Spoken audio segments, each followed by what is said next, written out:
In a few minutes, we will return to Observer Retro Streams. Up next, we begin with the Journeyman Project 3, Legacy of Time. Stay tuned for Part 2 on July 19th, and 3rd on August 2nd. We apologize for any scheduling issues. Now, let the show begin. Hello everyone. It's taken a full year of consideration, but today I will be playing Journeyman Project 3 Legacy of Time, the final entry in this long-standing time travel adventure series. Before I start, let me explain a little bit of background about which version I'm running. I went up and down different versions of Windows with the GOG version I have, and every single platform I tried had some sort of glitch that made it borderline unplayable. So, like the other two, Mac OS was my savior. And just a little bit of info. Oh, excuse me, speaker fell over. A little bit of info about this. When I said that the CPU speed was affecting the trackball in the first game, turns out I was wrong. It's actually this function that was responsible, JIT Compiler. According to the Sheepshaver website, this is meant to help with performance issues, but when this was active, it actually caused bits of the game to speed up, and that's why I couldn't solve that puzzle. I'll explain in more detail in a separate video. But anyway. Oh, and yes, I'm using an official wallpaper that mimics the TSA screens from Pegasus Prime.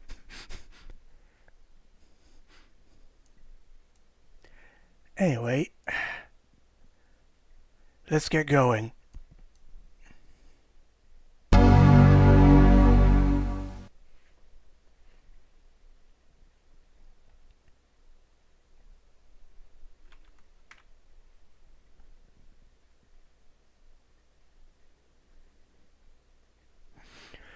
I had to source a hybrid 4-disc version from eBay, one CD more than Buried in Time was.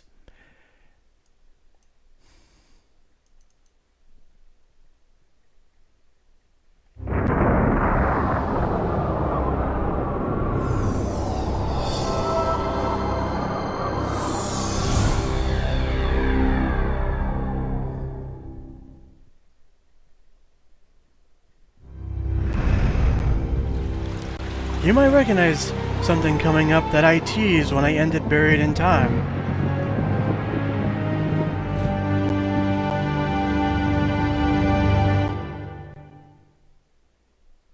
La la la la la la! I can't hear you. I'm not listening. If you hadn't infected my suit, we wouldn't be stranded here in this I forsaken... object to the term infected. Some of my best friends are viruses. I prefer the term select. Get the hell out of my suit, you annoying little bug. That's Mr. Little Bug to you. And I would love to leave this rapidly ripening Robbie the Robot fat suit, Miss Au Naturelle, but it appears that we are stuck with each other. Besides, there's nothing stopping you from leaving my suit. Actually, Arthur, that's not a bad idea. What are you doing? You took me serious. You're not supposed to do that. You'll be unprotected. Don't drink the water!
Commander, I'm receiving a priority message from Frontier Outpost Helm. On main screen. The vessel has ignored all hailing attempts. All electronic systems were disrupted when it arrived. Our station is beginning to drift. Any symbiometry ships within this sector, please assist. Can we make it there in time? No, sir, we're too far. Scanners indicate that there's a large vessel next to the outpost. Wait. Commander, I'm detecting a huge displacement wave emanating from the space around the vessel. Oh, Lord. There must be thousands. There are more ships appearing on the border. All systems are shorting out. Energy levels are up. Escape! Outpost Helm, this is a science vessel Oracle. Please respond. Can you hear me? Helm, this is a science vessel Oracle. Please respond. Are you reading me? Please respond. Helm, this is a science vessel Oracle. Can you respond? Do you hear me? They have returned.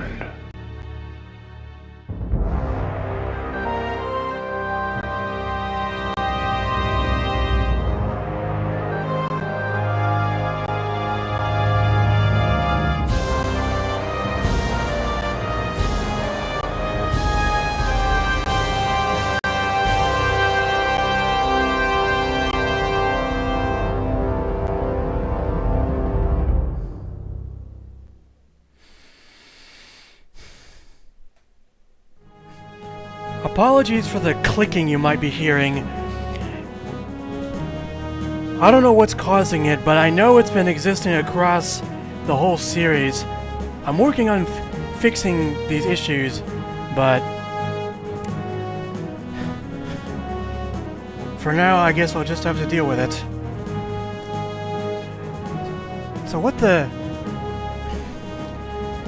This whole game has a very different vibe from the previous two, and it took me a while to get used to it.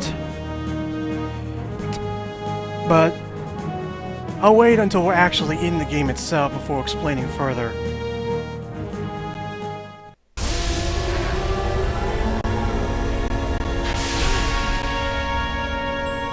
Remove the power cores. But sir... You have your orders, Dalton.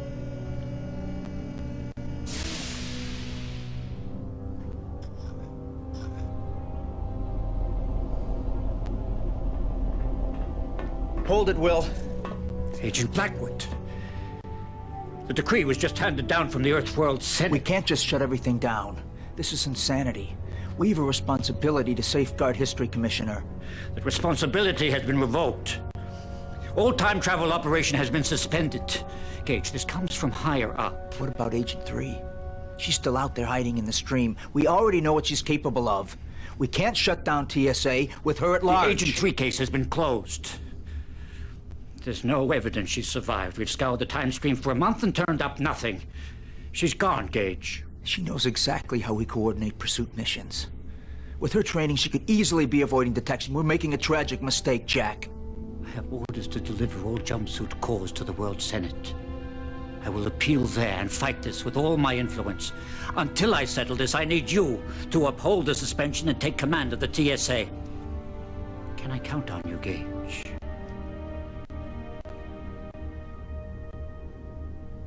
Yes, sir.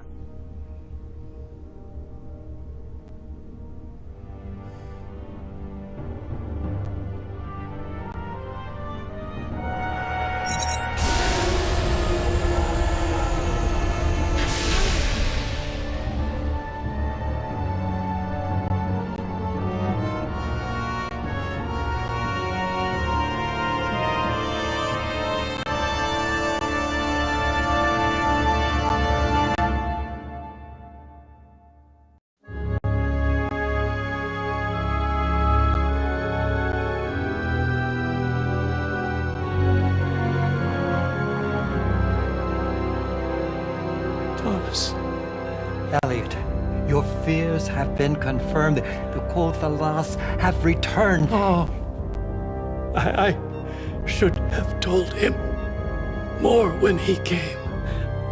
Now my people, my planet, are in terrible danger. Old friend, I need you to do something for me.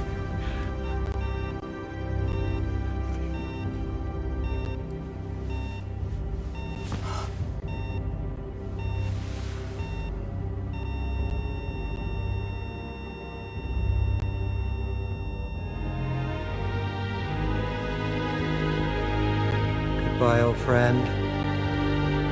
May you find peace at last.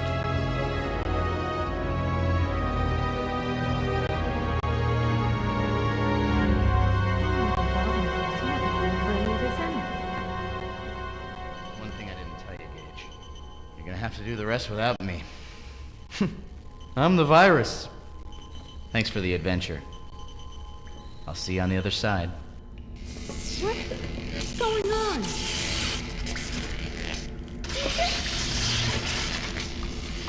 What did you do? What did you do?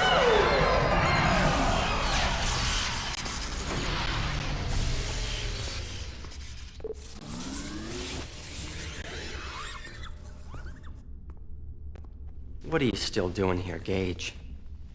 I was hoping to jog some memories of this. It's strange. I don't remember anything of Arthur. It's not strange at all. You were mind-wiped. Those synapses, those memories are gone. Those events had to be selectively erased. I know I shouldn't remember him, but I feel an absence I can't explain. When Agent 3 captured me, Arthur sacrificed himself to save my life. From these logs, I can tell we endured a lot together. I can't recall a single moment.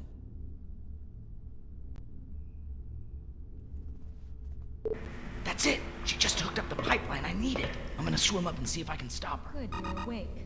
Don't bother trying Gage, to you gotta move, see your this. suit's disabled. I've got Fallon Prison. It was only 10 years ago today that his plot to assassinate the Cyrolan delegate during Earth's induction into the symbiotree was thwarted by the heroics of Gage Blackwood, Agent 5 of the Temporal Security Agency. Sinclair will be remembered as both the greatest scientist of our time and as the greatest threat to Earth's history. Once again, Dr. Elliot Sinclair, the father of time travel, has died at Vegathalon Prison.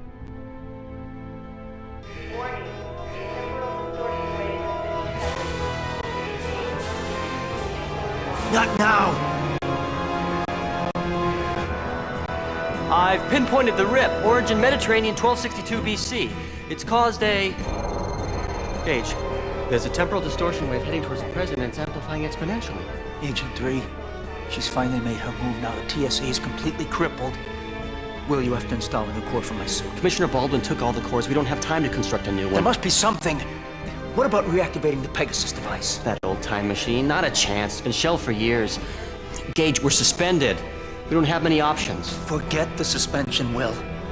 That wave will rewrite history. There must be a way to stop it. You're hiding something from me. Damn it, Will. Tell me how to go back while there's still time. There's one very dangerous possibility. Follow me.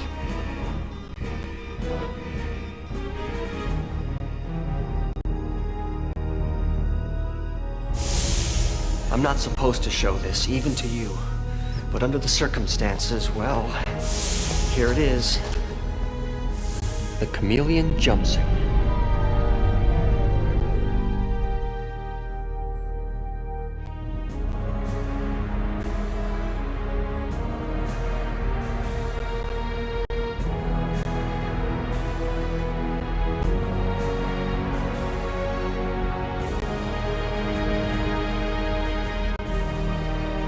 How long have you been keeping a secret from me?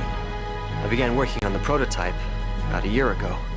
It utilizes holotechnology, allowing an agent to assume any virtual disguise in its database. It was intended for your deep time research unit. Someone performed a stream dive with it? You'd be the first, but I suppose that's nothing new. Gage, if you go, Commissioner Baldwin may never grant you another command again, or worse. Baldwin knows it's my job to preserve history, Will. He'll understand. If he doesn't, then I guess I'll be cellmates with Agent 3 when I get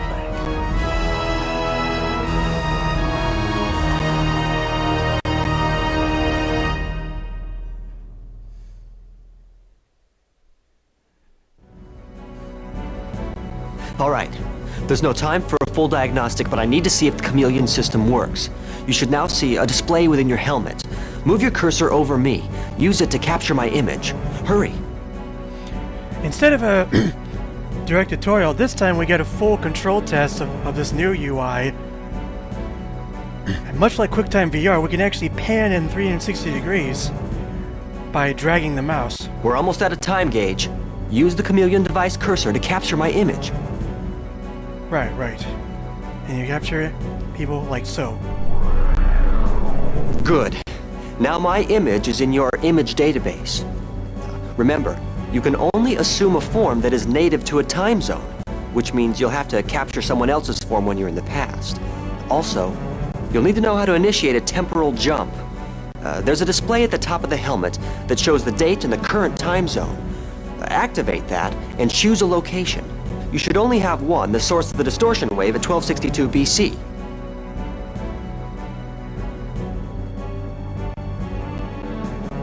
That's it. The rest is up to you. Good luck, Gage.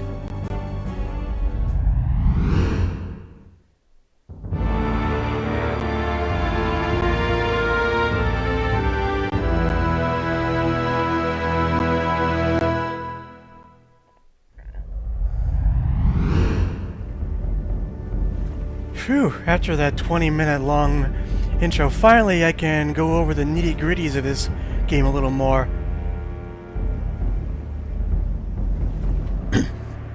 I tried high and low to test this map on every single system I had, and this Mac version is the one that seems to work the best. There was actually some screen tearing right here until I switched the video driver to Direct 3D. This time, we don't need an interface biochip to handle the computer systems. We can just go straight to the top and use this Apple system menu instead. But I want to show this. Well, actually, this first.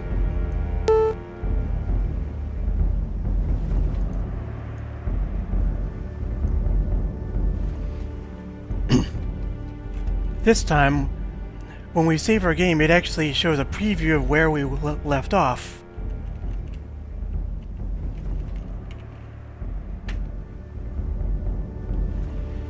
I'll talk a little bit more about that, but first, well, we gotta find that leftover suit.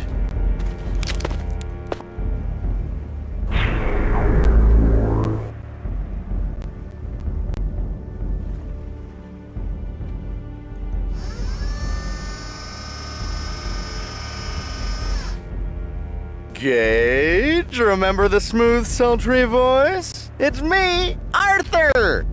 The Robin to your Batman, the Jekyll to your Heckle, the Thing to your Thing.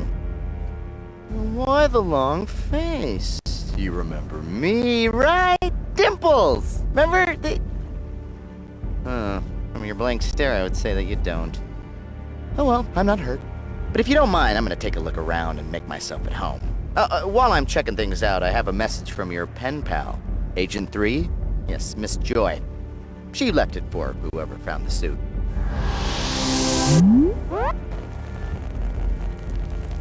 My jumpsuit's the cause of the distortion wave. Once Arthur sends it to the TSA, the crisis will be over. I know everyone believes I'm a traitor, and I can't change that now. But what I have discovered is so incredible that I'm willing to turn myself in. But I can't risk being imprisoned before my discovery's investigated. So, you will follow my trail and see what I have seen. I have hidden 3 pieces of a time code that will lead you right to me. The first code piece is hidden in this environment, not far from here. Arthur has the coordinates for the other 2 time zones. You will soon figure out why I placed the codes where I did. In 2 of the environments, you want to go to the highest vantage point, but in the other, go to the lowest.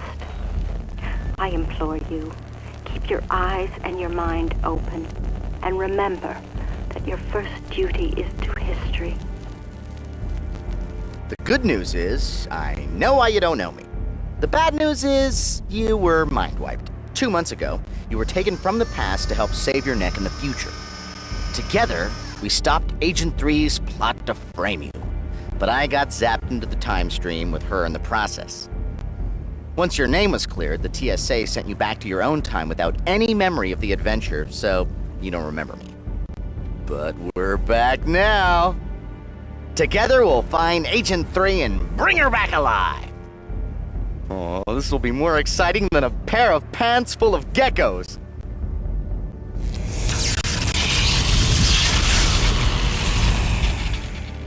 Just like before, I'll display icons for you to talk with me. If I have a comment, the thought icon will illuminate. If you want my sage advice, check the light bulb and see if I have any help. Oh, and I took the liberty of moving into the old translator biochip. So, I'll be your universal translator now. The new coordinates are in your jump menu. Lead on, Gage. Yes, just like before, we have Arthur with us. Matt Weinhold shines again. And this time with a stylish, cuter looking avatar than a brain in a bell jar like in Buried in Time. According to history, this uncharted island never existed. However, we are relatively close to Thera, an island that erupted in a huge volcanic explosion a few hundred years ago. The crater it left became the island of Santorini. The destruction of Thera had far-reaching consequences. From about 1950 to 1450 BC, the Minoans of Crete ruled the Mediterranean during the golden age of their civilization. When Thera erupted around 1450 BC, volcanic ash from 70 miles away covered Crete, while tidal waves flooded the island cities, wiping out the great Minoan nation. It was later proposed by archaeologists that the lost continent of Atlantis could have shared the same fate. Atlantis, right. Now I can explain this part. If we go to the options, we get a stylish list of icons for what we can do with the game, including how much Arthur talks. But when I tried to run this in Windows 10, it came out like this. As you can see, the icons are missing. Same QuickTime problem as time-lapse had.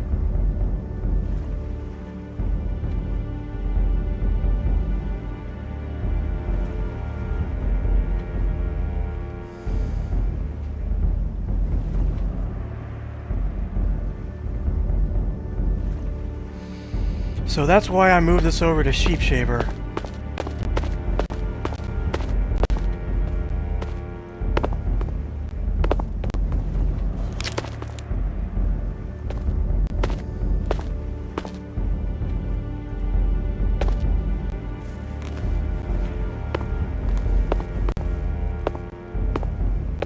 That derelict boat seems to be in a hurry to leave the island. Hold on, there's somebody on that boat. He looks familiar.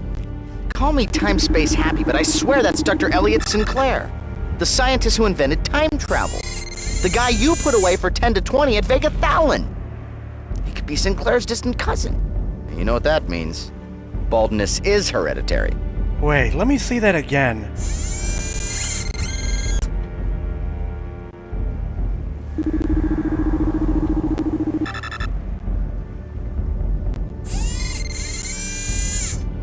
How can one man be still alive across, what,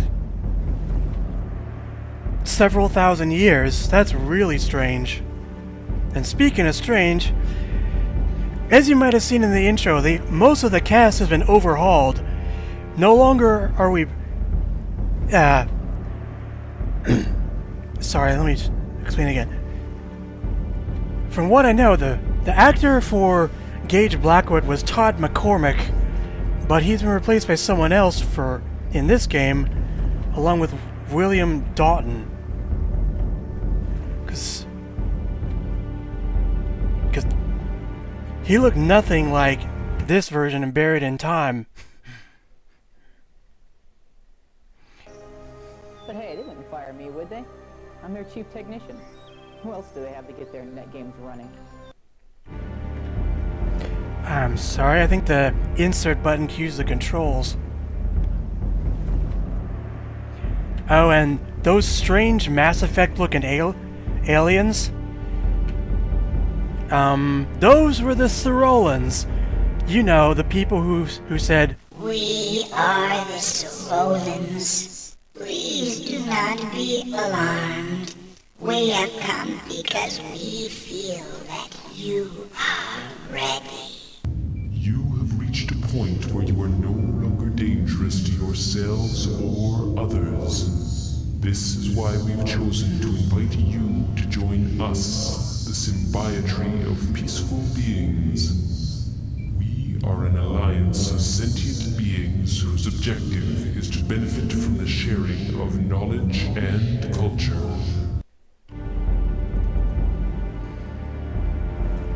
well, I guess maybe we'll learn more about this as we go along. That rope ladder is like one of your modern ladders in many respects, only more rope-like. So this time, instead of a scroll arrow, we have a box-like interface also used in Pegasus Prime, and we get a description by clicking this question mark icon.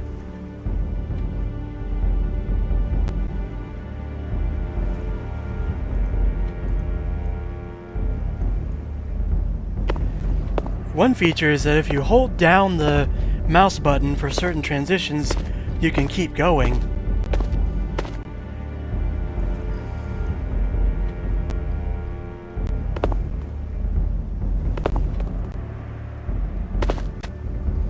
And if you hold Control, it doubles the speed so you can sprint, sort of.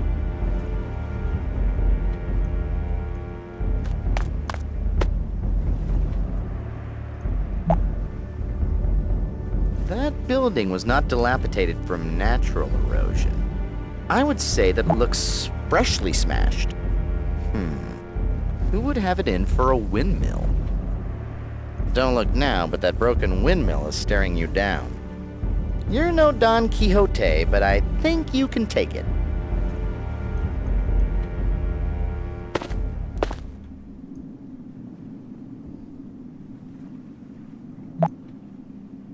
Clean up aisle 2.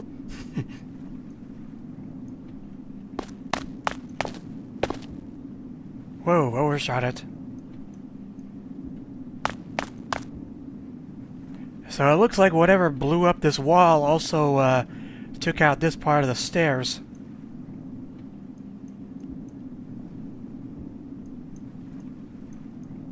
Yeah, sorry, the panoramic control's a bit sensitive. Well, good thing we found that rope ladder.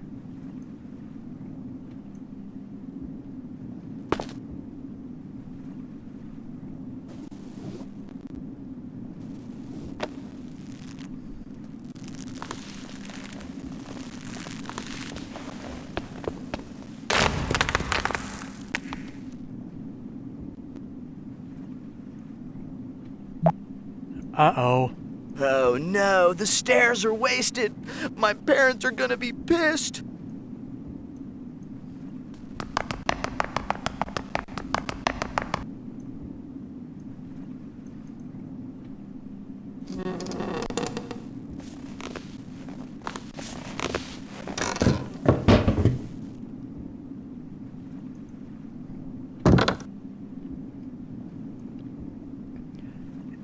Interesting design, this windmill.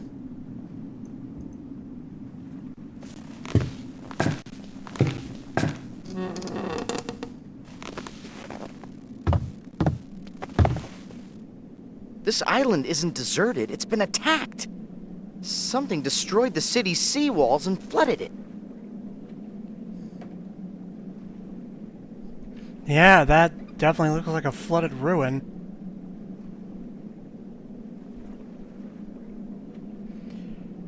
Is it me, or am I sensing something Plato related about this?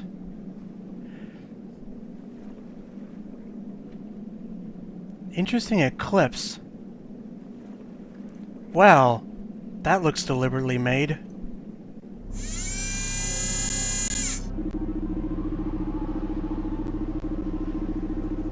Just in time, too.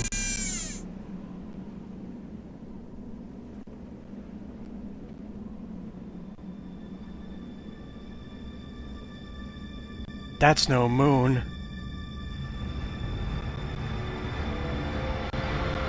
Oh, it is. But what timing for an eclipse?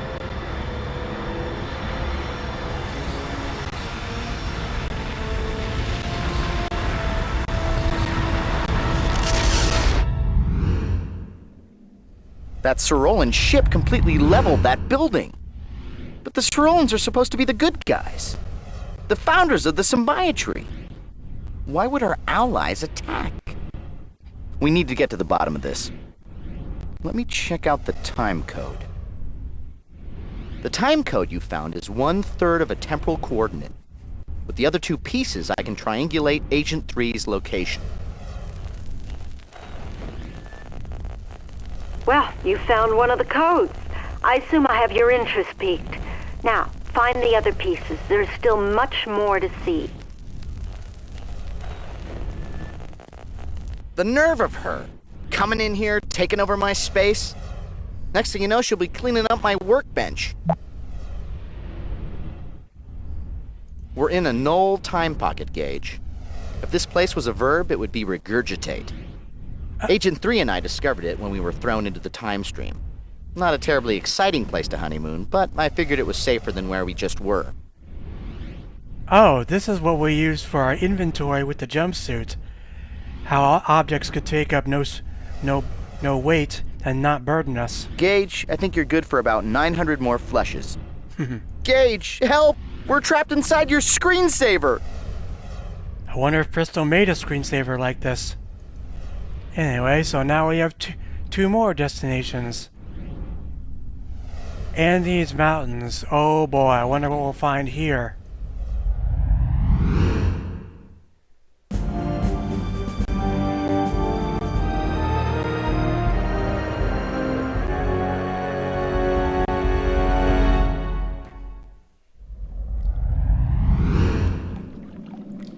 Either Agent 3 has sent us to languish in a deep well, or we shrank into your turtleneck. Oh, lovely. Dropped us in a well. If this is a well, then one of my wishes is to be in a bigger well. Help! I'm feeling claustrophobic! But that can't be. I live in your helmet. Maybe I'm Santa claustrophobic. The fear of getting stuck in chimney-shaped wells? It's better than that SpongeBob joke that came out later. Do I expect you to leave this well? No, Agent Blackwood. I expect you to die. I was waiting for that quote. So anyway, how do we get out of this well? This looks curiously protrusive.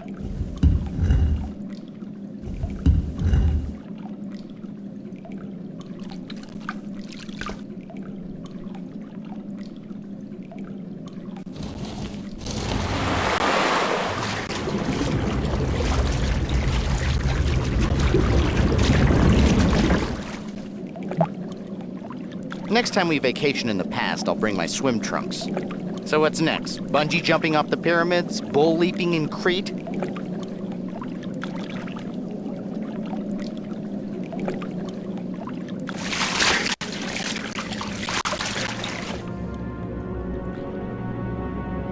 Holy heck.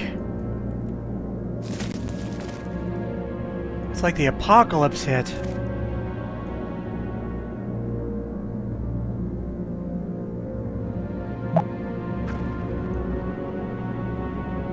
Balloons? Did you hear that noise? Sounds like there's some kind of commotion going on in the distance.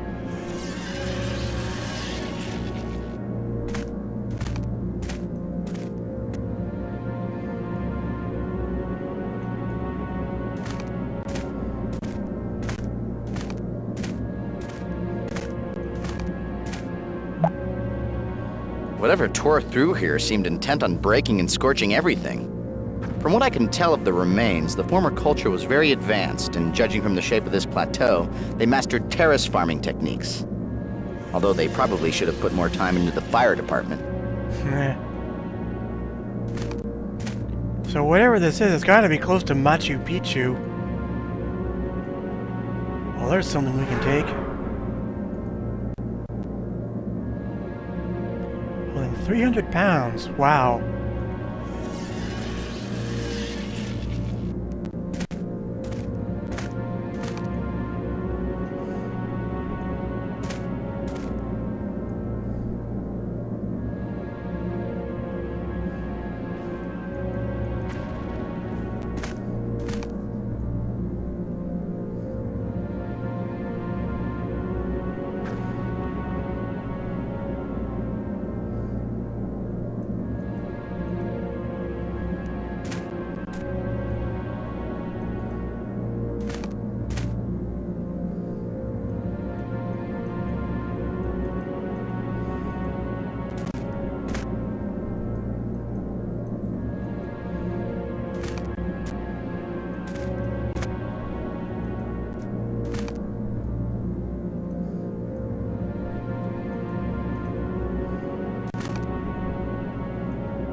not a whole lot to go on.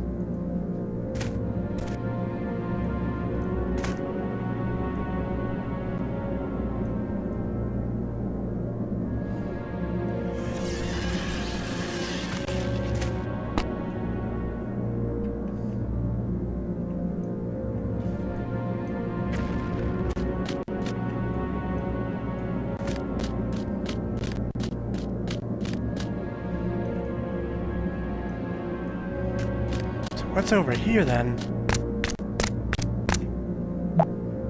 That's a big drop. How typical. Every time we go to a theme park, all the good rides are closed. For once, I'm at a loss for words. I can't think of a reason why those piñatas are here. Pre-Columbian South American cultures were never really known to be avid balloonists. But then again, according to my knowledge of this time period, there was no record for this civilization. The balloon closer to the ground appears to have been damaged. I can see that the higher balloon appears to be in better shape. It has an attached gondola. With the attached baskets, the natives could have used these balloons for transport. I got a feeling I missed something. That's the problem with these lifelike settings. Wait.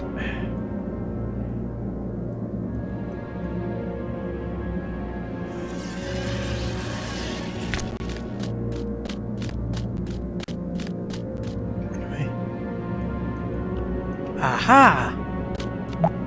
The mechanism for the well. That large wheel winch controls the rope and bucket system for the well.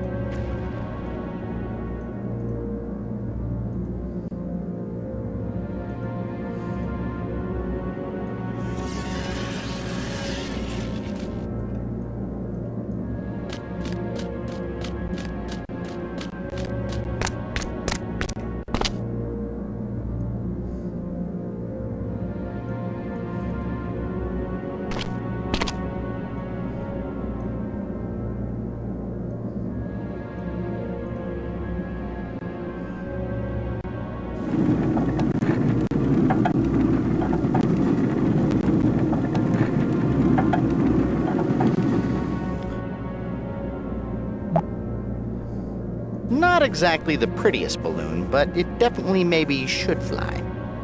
Oh my kidding, this baby's going down. Thanks for the Why vote. don't you go up first, Gage, and I'll go find a shovel and dig your early grave. Gee, thanks for the vote of confidence, Arthur. Anyway, you just attach this basket, and we should be good to go.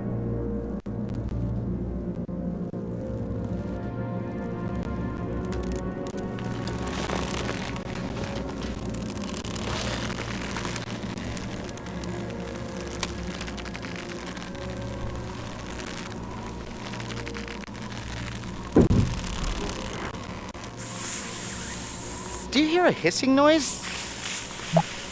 Yes, I'm quite aware of how annoying that is. Ah, very funny. Now try not to think about the height, Gage. We're only 100 feet up.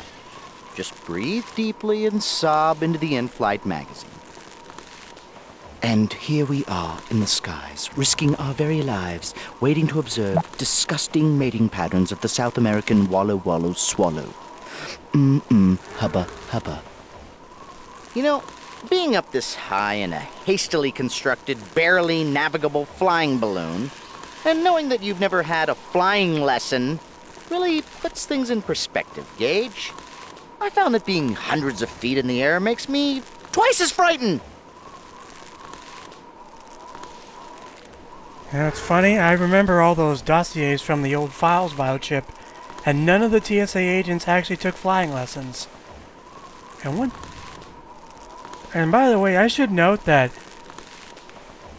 I was told when I played Buried in Time that after the colossal difficulty of Riven, Broderbund reacted and demanded that this game be easier than that, which is why from Legacy of Time has neither scoring nor deaths, so we can use whatever hints Arthur has without penalty. Doesn't look like the code is here. Agent 3 must have meant for us to reach that next balloon.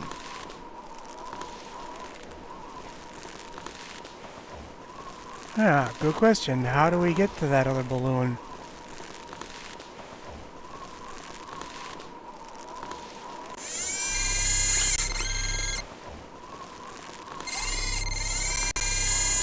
Wow, what a view.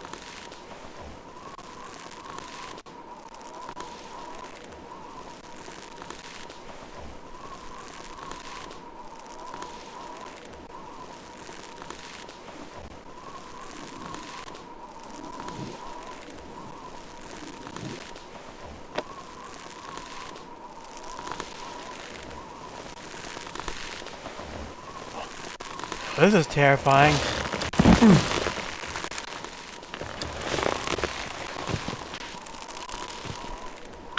Newcomer Gage Blackwood has roped a wild air balloon in under 6 seconds. That makes him our new rodeo grand champion.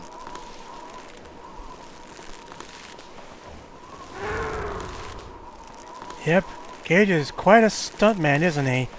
About as risky as when he climbed a ballista rope using a bicycle by Leonardo da Vinci. There's the time code.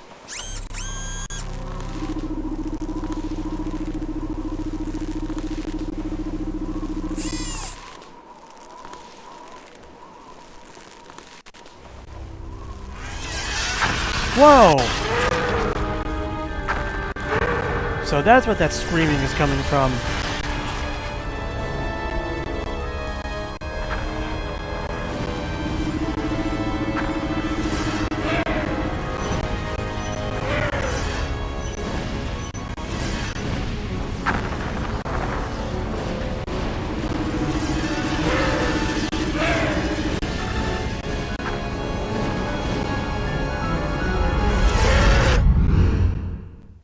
There were 2 different alien groups fighting over that city.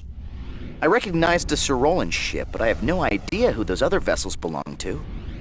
Maybe Agent 3 can explain more when we find her. Let's look at this time code. Nice work, Gage. I'm computing the second piece now. Looks like she's pretty far. How can I tell you in terms you would understand? You know how long it takes to find humor in a Gallagher show? Well, in time-space terms, she's 1,000 Gallagher shows away. That third piece is essential to the coordinate. We need it if we want any chance to find her. Excellent. By now you understand the importance of my discovery. Go to the last environment. The final code piece will lead you right to my position. If she does that one more time, I'm putting up a sign that says no girl time agents allowed. Gage, this is your colon.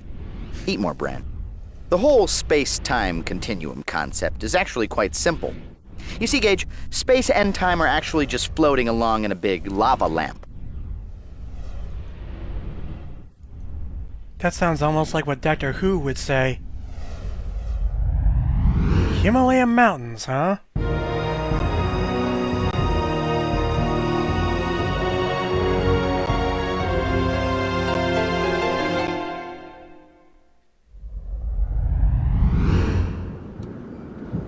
Brrr, it's cold.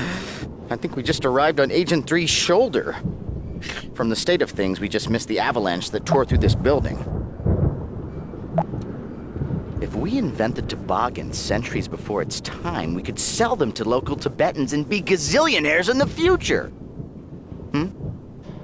Using time travel how?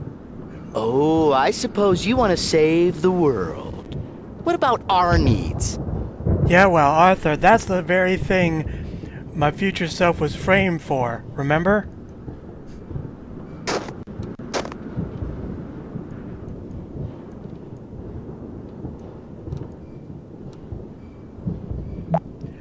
Oh my god, there's a body! Oh my, Gage. That poor man in the snow is dead. The destruction caused by this avalanche was complete. I doubt there were any survivors. sure he won't miss this staff.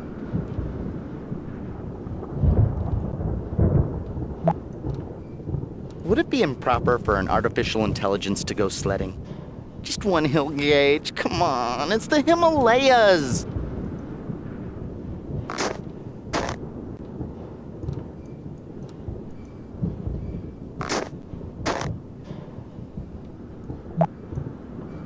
Looks like the Grinch changed his mind about Whoville.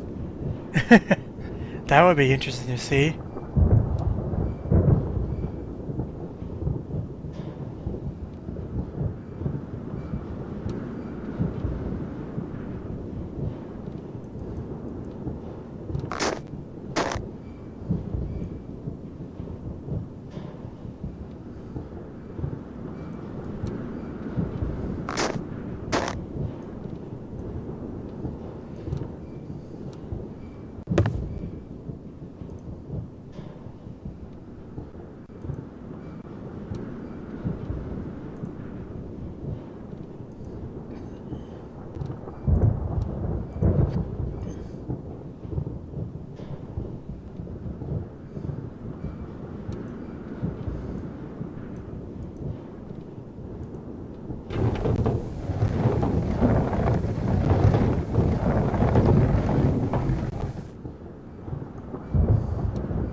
I feel like yodeling.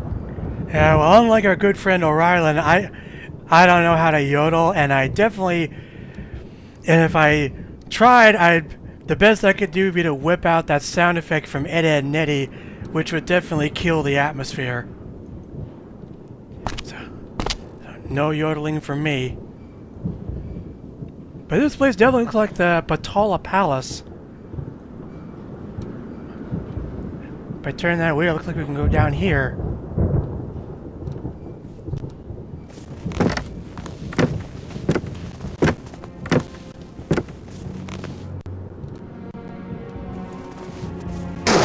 Ow! I think I was sitting on my keys. Never shall Rolf store his house keys in his trouser pocket.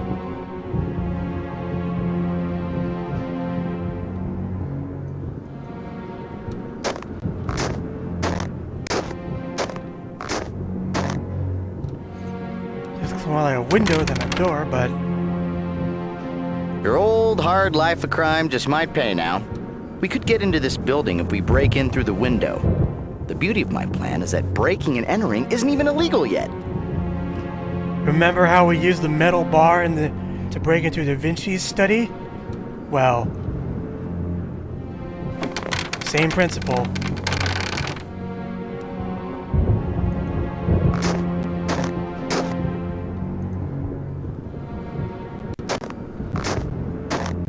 Whoa! It's a giant statue of Buddha.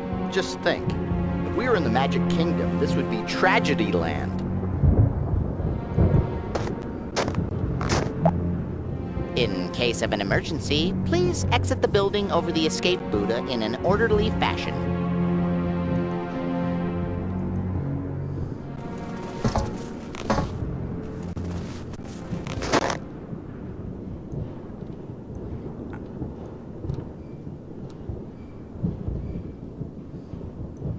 Aha!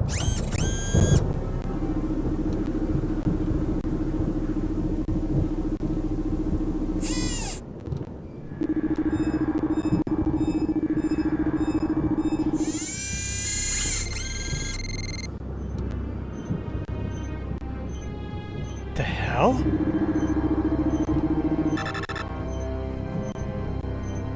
Uh-oh, Sir Rollins. They look like they mean business. And they have a drone. What could they be searching for here?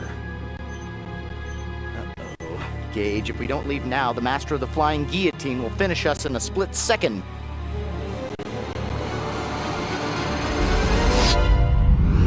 Whew, that was close.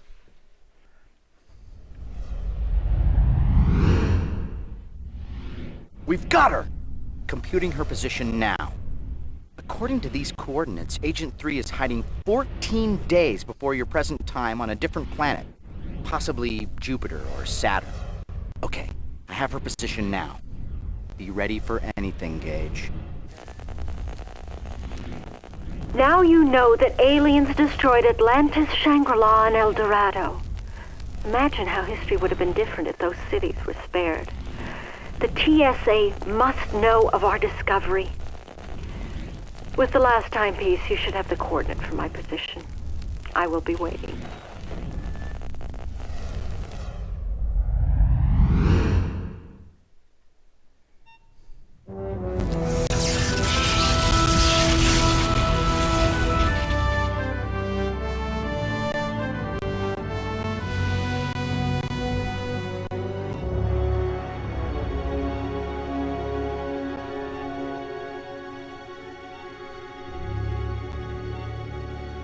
Gage, I didn't think the TSA would send you. How can you ignore what I've shown you? Think of your duty to history. What would you know about duty? You're coming with me now. Wait, before you arrest me. There's someone here who may convince you further. Why do you plague me in my final moments? You took away my lab, my life. Dr. Sinclair, I saw you in the past. Fleeing the destruction of Atlantis, what were you doing there? Atlantis! You saw its destruction. Then you know that the most beautiful city in history was destroyed by our benevolent protectors.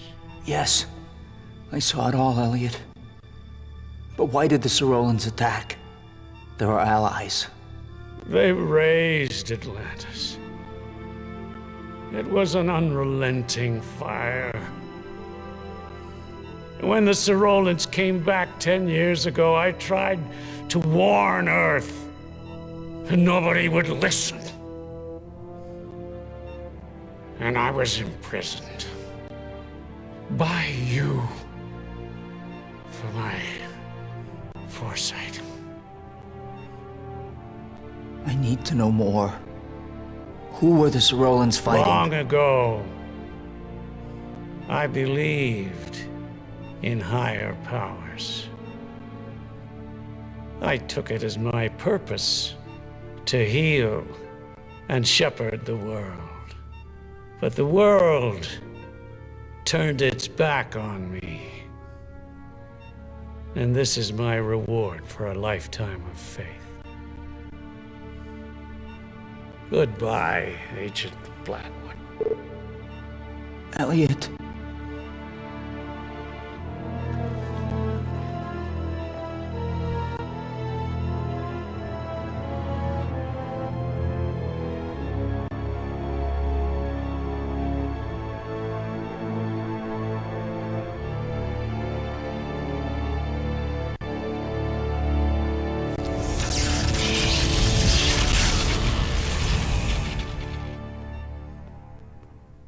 Can anyone around here follow orders?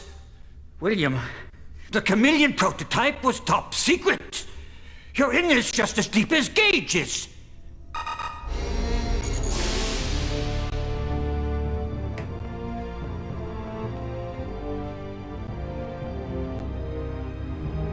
You can't imagine the trouble you've caused us. Lock her up! I should throw you in with Agent 3 for insubordination. But the truth is, I need you. We're in the middle of a crisis. The Breaker Quadrant was attacked only hours ago. What? There hasn't been an attack on the Symbiotry in decades. Do we know who? We haven't been able to identify the ships. They smashed through our frontier outpost. They're on an intercept course for Earth. The Sorolans have cautioned us to ready our planetary defenses, and are here to offer their support and counsel. Gage Blackwood, I am Gisela, the Cyrolan ambassador to Earth. In this time of crisis, we have come to ask you for your Same aid. ships have been on Earth before! They were fighting your people, Ambassador! Gage, tell them what you saw! Hell, is she still here? Get her out of my sight! Agent 3 is right. While I was in the past, I saw a craft similar to that one battling Cyrolan ships. I was in Atlantis, Ambassador. I know what your race did. What the hell are you talking about, Gage? Be calm, Commissioner Baldwin. My government has never permitted me to admit this. In your distant past, we defended your planet against a savage race, the Quothalas. When my race was young, an elder race called the Sosequi had already passed. They left only whispered legends of their legacy, a relic that contained their vast knowledge. A trail of legends led us to Earth, and it was at Atlantis that we met the Quothalas. After words of peace failed. We both fought with a frightening passion for our birthright. When one of the Quothalas ships landed near the temple, we had no choice but to destroy the city. We still believe that action saved your world and many others. Your quest for the legacy has resulted in the destruction of 3 civilizations from our history. The Quothalas were butchers! We saved your Earth from enslavement! After the destruction of Atlantis, we battled the Quothalas hordes for centuries. Twice more during your history, the Legacy's influence resurfaced in the form of 2 highly advanced human cultures. Sadly, each of the cities were destroyed in brutal battles. After the 3rd city fell, we were able to crush the Quothalas. We assumed they were gone forever. Commissioner, I'm receiving a message from deep space. Earth. You must turn over the legacy and time travel technology, the birthright of the Quothalas. If you do not, there will be dire consequences. The situation is desperate. The Symbiotree defense fleet is scattered, and the Quothalas Armada more formidable than ever. That is why we have come here. With the legacy, we may be able to stop the Quothalas. Without it, the Symbiotree might not be able to protect Earth this time. You need us for our time travel technology. You're asking us to go back to the cities before their destruction to search for this legacy. Let me go back, Commissioner. I've been to the cities. I can find this legacy. At the very least, it will give the Earth a bargaining chip with the Quothalas. You wouldn't even know where to start looking.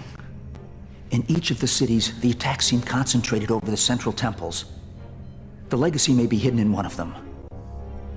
Doesn't look as though we have much of a choice.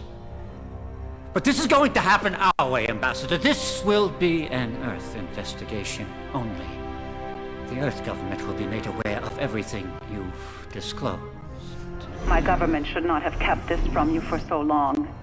I hope this will not hurt the kinship between Cyril and Earth. Very well, Gage. Sorry about that beep. I'm sending you on a mission to search for this legacy. William, program 3 jump coordinates to each of the 3 cities approximately 1 day before they will be destroyed. They should be uploading to your suit in a moment. How will I know this legacy when I see it? All of the Cyrolan legends describing the legacy are vague. This pendant is an ancient Sosequi relic that our archaeologists discovered on another planet. We believe this symbol is a Sosequi marking that represents their legacy. The true legacy might also bear this mark. Good fortune, Agent Blackwood. So that the Sosequi created the Triforce?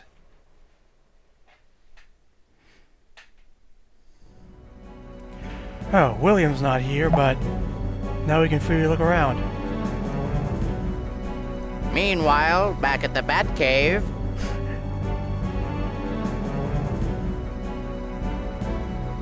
Hey, look at that! That's the frame we were stuck in and buried in time, along with the plasma tool system. Gage, tell me honestly, you're really the only guy that works here, right? I see what he means. Well, it's time to see what these places looked like before they were destroyed.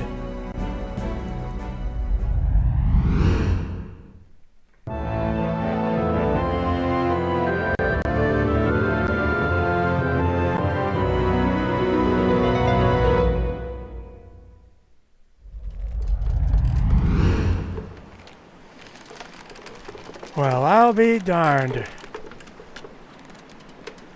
It looks like in this timeline, Plato was correct. This temple is what was blown up by that Sarolan ship.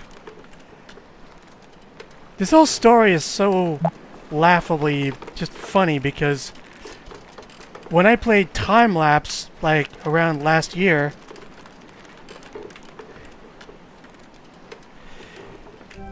it looked like this. And the story was almost the exact same. Except in that timeline, the aliens looked like humans, and their legacy was genetic enhancement.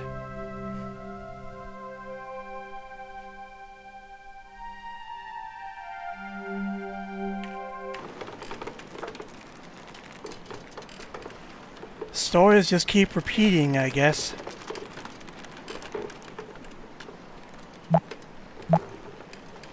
The inhabitants of the city were ingenious. See the series of concentric seawalls? It looks like they built a canal and a lock system to control the water level within the city. They've drained out the crater to expose more usable land. But if they're reclaiming land, why did they keep the water level high in the center? Well, that explains why it flooded. Well, we can't get to the hatch, so I guess we'll have to take a bit more dangerous track. Did you notice that one of the sails on this windmill is missing? Well, I did. And I deserve a cookie.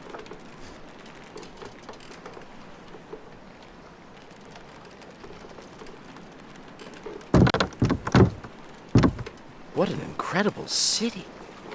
Quite a difference from the aquarium we saw on our last visit.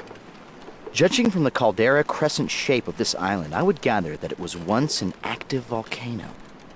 If Agent 3 was right, and this really was Atlantis, then it surpassed even the most fantastic legends of its existence. This whole story with Elliot Sinclair doesn't add up. Because this is what he was saying about the Sarolans in the first game. The bureaucrats who scrapped the Pegasus project had instead used it in the way it was meant to be used. They would have realized that aggressors always choose the most unsuspecting victim. The Indians, the Africans, the Jews, the Swedes were all lulled into a sense of complacency before they were overpowered by their conquerors. Our alien friends tell us that they come in the name of peace, a tactic used by all the worst offenders throughout history. And so I am left to do what I can to ensure that humanity itself is not the next victim. So, and now he's dead. He was, in that first game, we arrested him and he was sent to a prison colony on planet Titan. We have a lot of ground to cover, so if you get stuck, we can always time jump to another environment. Oh, Don't fret. I'll log the precise coordinates so when you choose to return, we'll appear exactly on the spot where we left. Oh yes, unlike the other two, where we have to backtrack, this game saves our exact position when we jump out. Pardon the pause, I'm just trying to find that missing sail.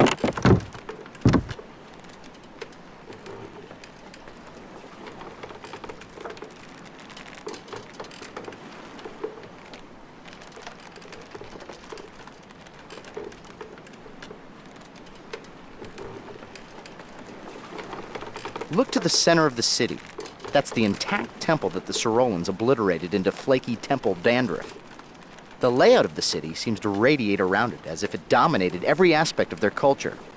Sounds like a good place to start.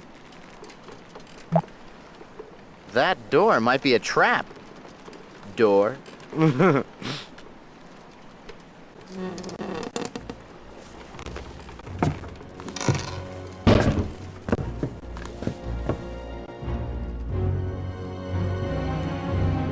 Well, this looks like the mechanism we saw before, and this time it's intact. It's hard to believe everything we see here is going to be destroyed in 24 hours. Another trapdoor. Looks like the only exit. Unless you want to jump out the window.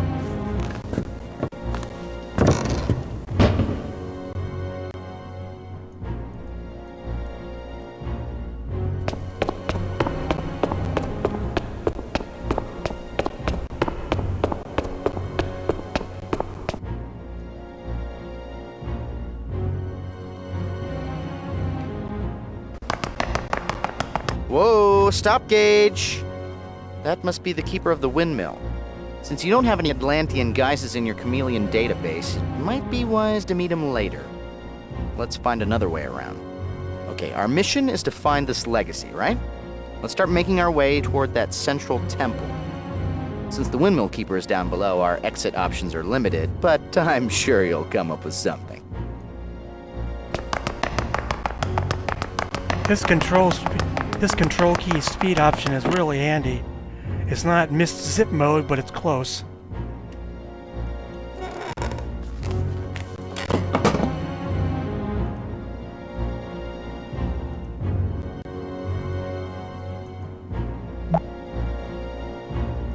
The gears of progress.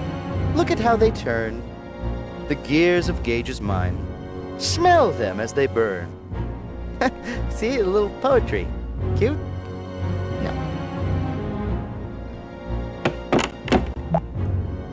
Igor, pull the first lever.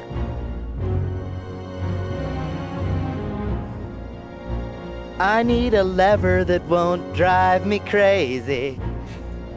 Yeah, unlike Buried in Time, Matt Weinhold goes absolutely crazy with his lines in this game. There's like more of them. I mean, he is a stand-up comedian.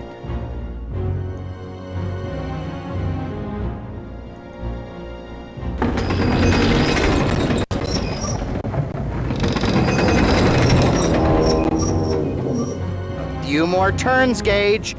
Heave! Put your back into it, laddie.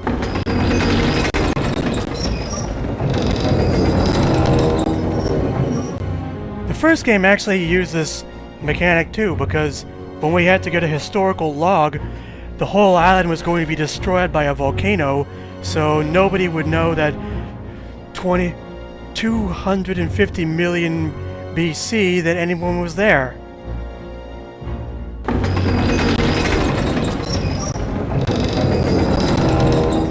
Wait, this guy said 200 million BC.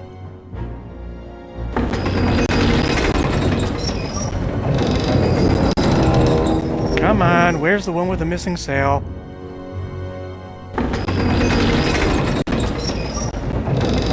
There it is. Keeper's really gotta fix this thing.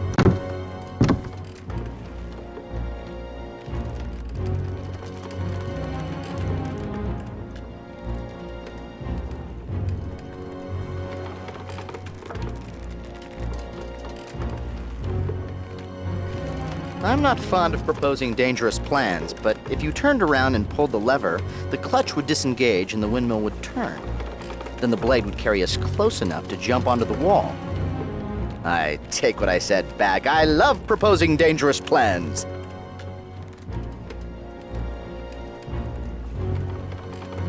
While on the roof, I saw that one of the sails was missing. If we start the windmill and align the broken sail with the window in this room, you can use it to walk to that nearby wall outside. Well, it's a long shot, but you're a man of action and unbridled machismo.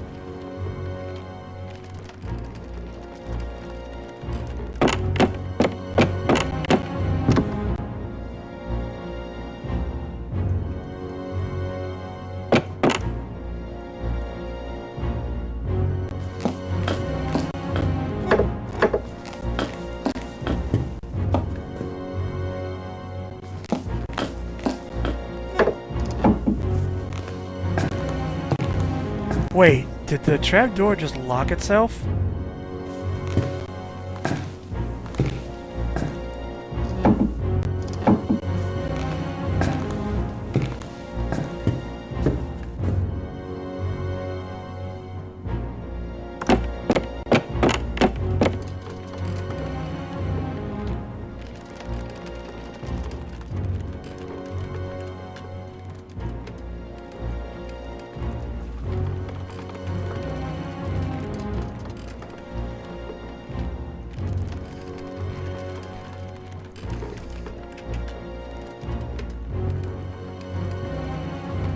Oh, I see. I have to rotate it while I'm on the moving parts.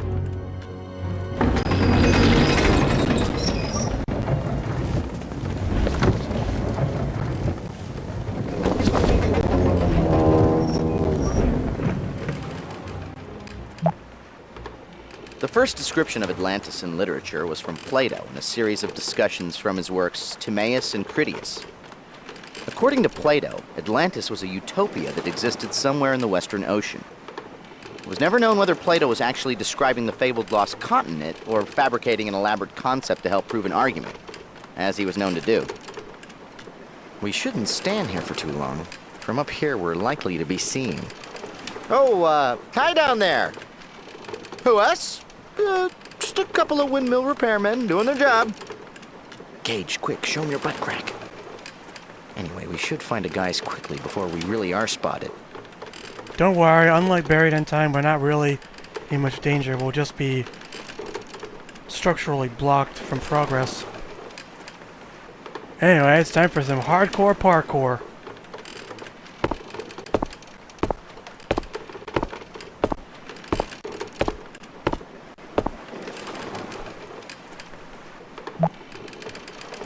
Go on, Gage. Take a flying leap.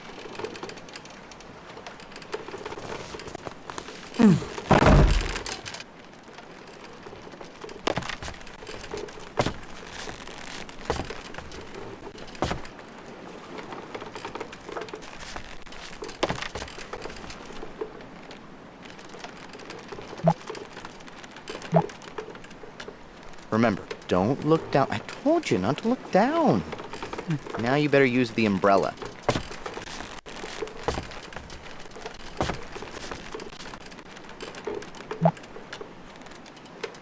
The writings on the sail on the back of that docked boat tell me it's Egyptian.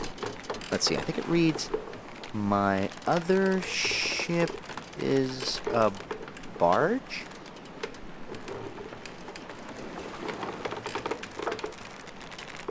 Nah, that's too silly to be accurate. Now the question is, how do we get down?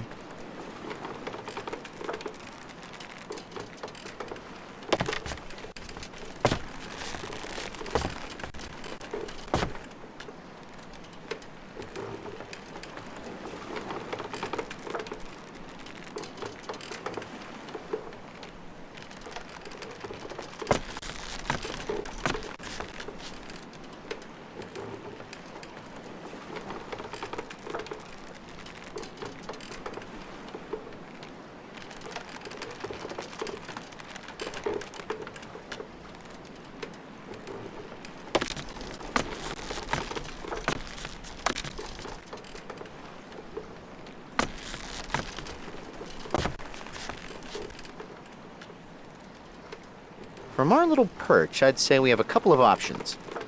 We can shimmy on down to the docks, or we can walk to the other side of this crane and climb down onto the mast of that dock ship.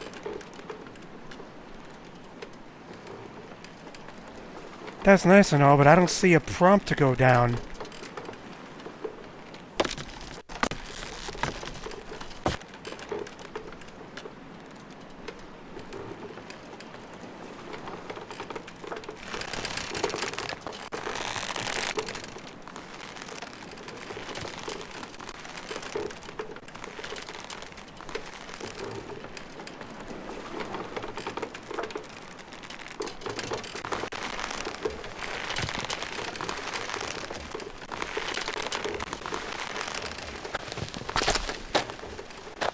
Whew, there we go. And because of its length, I'm going to save.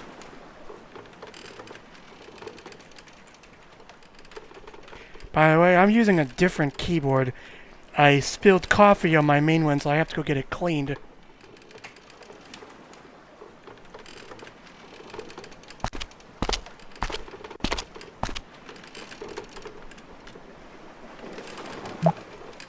Those large earthenware containers strewn about the docks are called pithoi. Bronze Age Mediterranean cultures used them to hold liquids like oil and wine. When full, they would be incredibly heavy, which is why I assume they have the loading crane. And when you need a crane to unload your booze, it's time to admit you have a problem. Many huge terracotta pots like those pithoi were uncovered in the excavation of Knossos, the Minoan capital on Crete. Many of them ranged up to 9 feet tall and 6 feet in diameter. It's amazing they could turn pots that large, let alone fire them. All those handles were to distribute the weight over multiple ropes when they moved them. Sounds like someone's talking. I'm fairly certain that the docked ship is of Egyptian make. What would it be doing here so far from home? Good question. Wasn't time-lapse in Egypt too?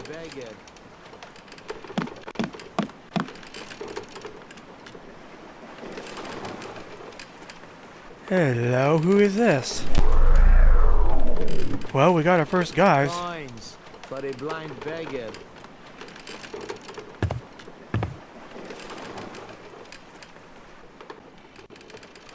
A few coins for a blind old beggar.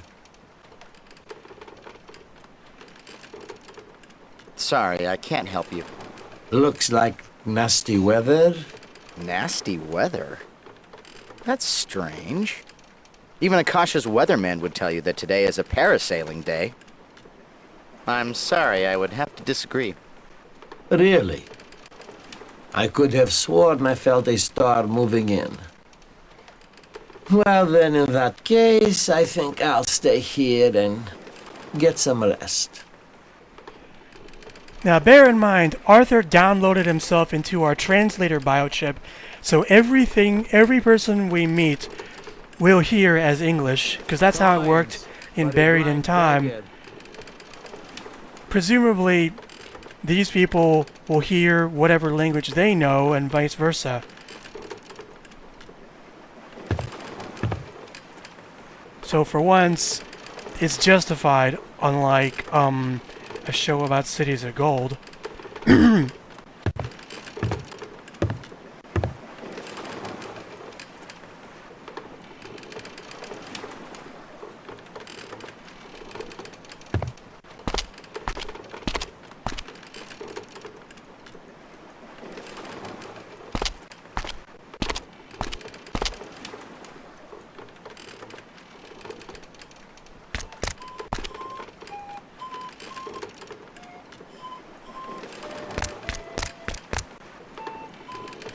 Wow, dig the artwork on this boat.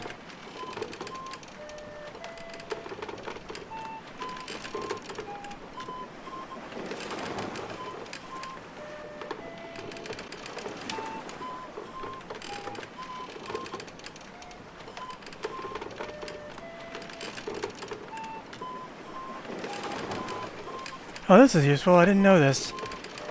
Pressing spacebar rotates us to the nearest hotspot, and escape or command dot stops the cutscene. I was hoping there'd be like an actual zoom in out function like QuickTime VR, but not here. And if I'm going slow, that's because I have not played this game in a while. I know the other two really well, but not this. Partly because the last time I tried it, it was on Windows. Avast, ye landlubbers. Ye face Arthur the Terrible and Blackwood the mildly terrible but still righteous mom. Strike ye colors and prepare to be boarded. Don't mind me, I'm feeling particularly naughty today. What was I saying? Oh, the last time I played this, it crashed a lot because it was on Windows.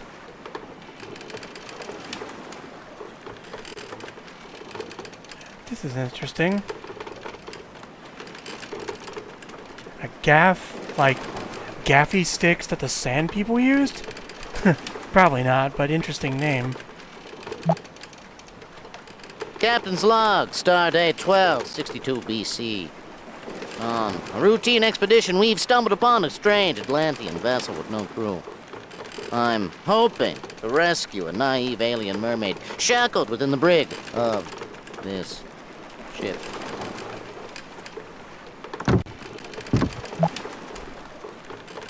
Luffy, what kind of cruise ship is this? No skipper, no Marianne, no professor. Probably no shuffleboard or holes in the hull. I'm leaving. Yeah, me too, actually, because I want to find out who's playing that pipe. Sorry, Gage, but you can't go any further. There's a native just out of sight ahead. You're going to have to assume a chameleon guides before you can go that way.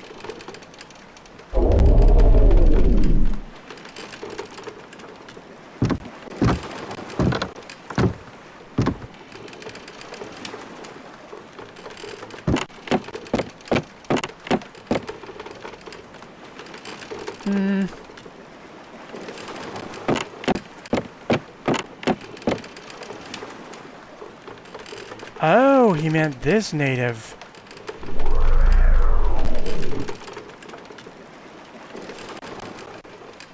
Yes? A few coins for a blind old beggar? All right. Right, coins.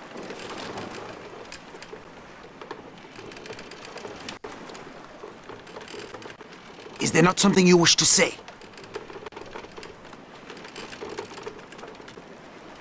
Oh, yes, of course. Where are my manners? Thank you, friend. No, that's not... That is to say... I fear you are not whom I was expecting. Interesting. I must go now. Very well, then. He's a cagey fellow, but I guess being locked up will do that. Still, he seems to be waiting for someone in particular. It's hard to see, but yes, this fellow is chained up to his own boat. That doesn't sound very friendly for Atlantis.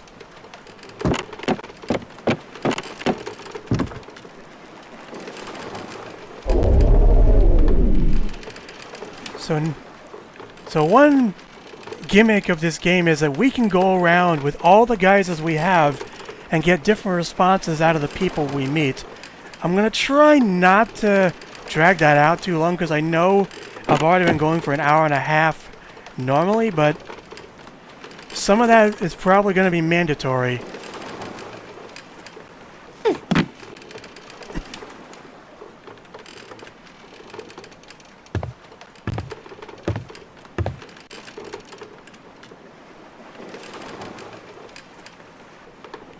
A sizable cache of Atlantean copper coins.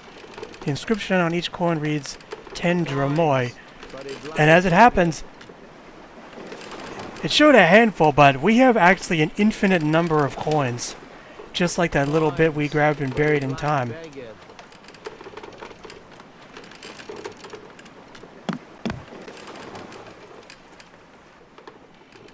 A few coins for a blind old beggar.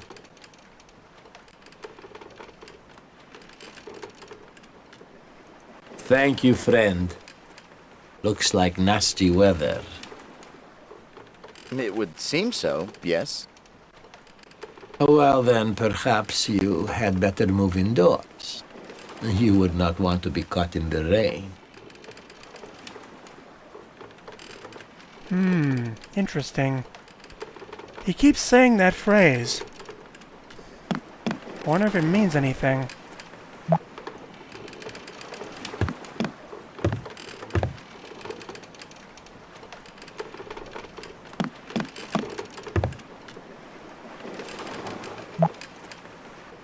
That tower structure by the docks could be a loading crane.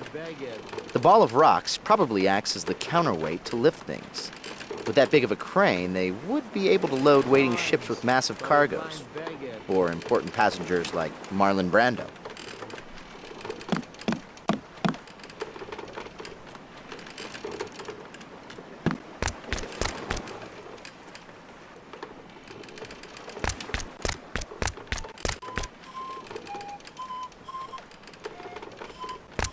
Now, who is playing that panpipe? I really want to know.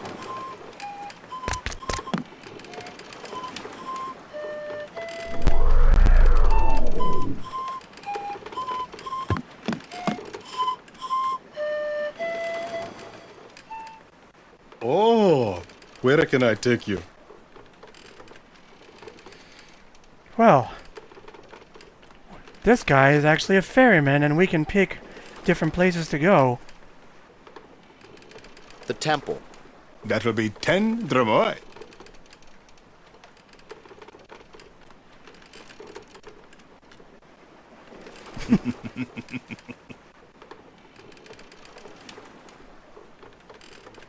I am Kashani, but everyone calls me Kashi. You must be the captain of the boat they captured just this morning. I know how you feel.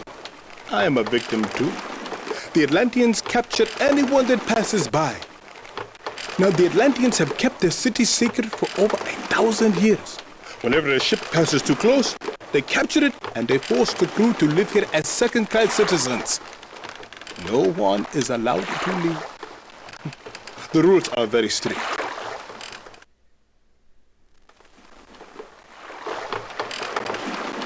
Okay, this is it. Have a good day now.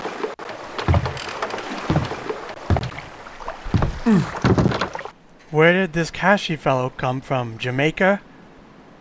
I don't know, his actor sounds like that. I'm just saying.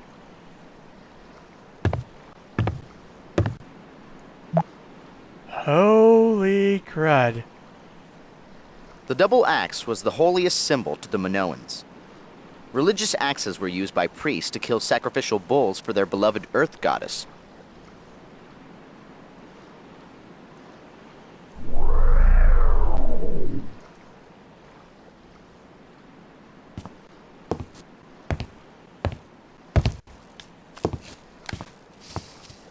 No second-class citizens in the temple. So, why aren't second-class citizens allowed in? By decree of the Templars. Who is allowed into the temple? Only native Atlantean citizens making deliveries or possessing a gold temple medallion may enter. Jesus, this is Cities of Gold. And, wow, a utopia this place definitely isn't if they're having a class system.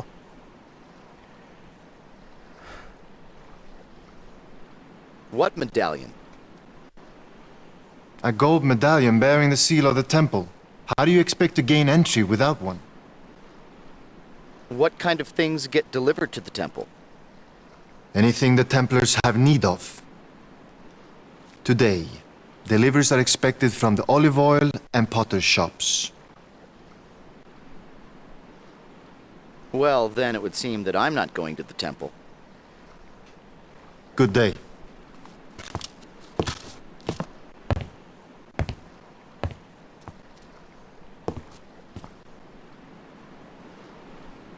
He barred you from entering because you were a second-class citizen.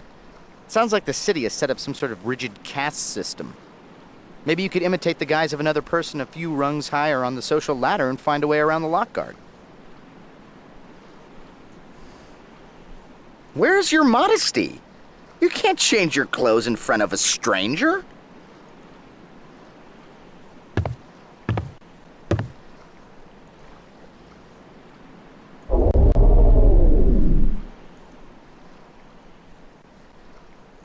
Oh, sorry.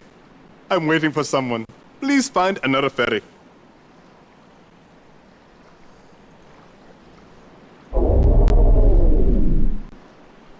Oh, so, where are we off to this time? Well, now that that guard mentioned other places, we can go to these locations. I think these two are actually linked together. The olive oil vendor's shop. That will be 10 dromoi.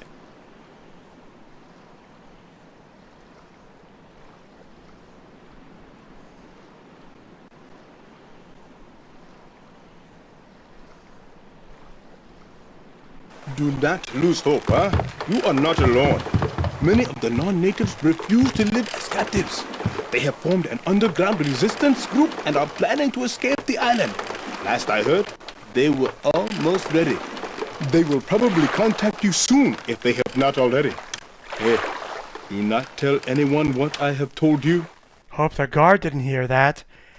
So there's a resistance group forming, huh? All right, we've arrived.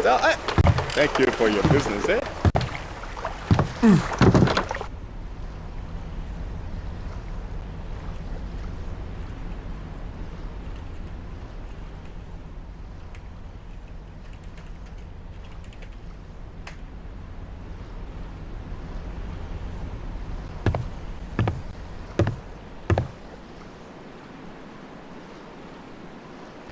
It's actually around this area where I first learned about this game before I knew what the Journeyman Project series was, because it came packed on the 5 CD release of Riven.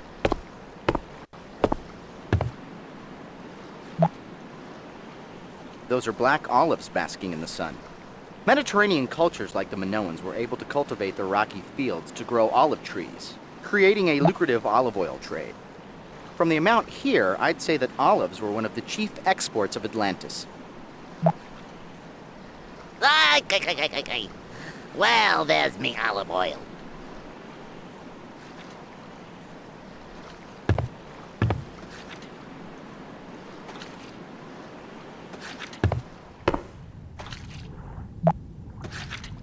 Those vases have some sort of imprint on the front. They could represent the contents or who they belong to.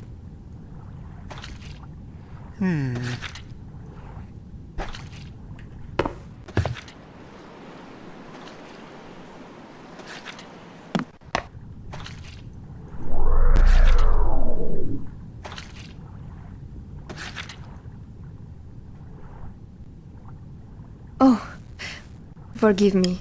I wasn't expecting any customers today.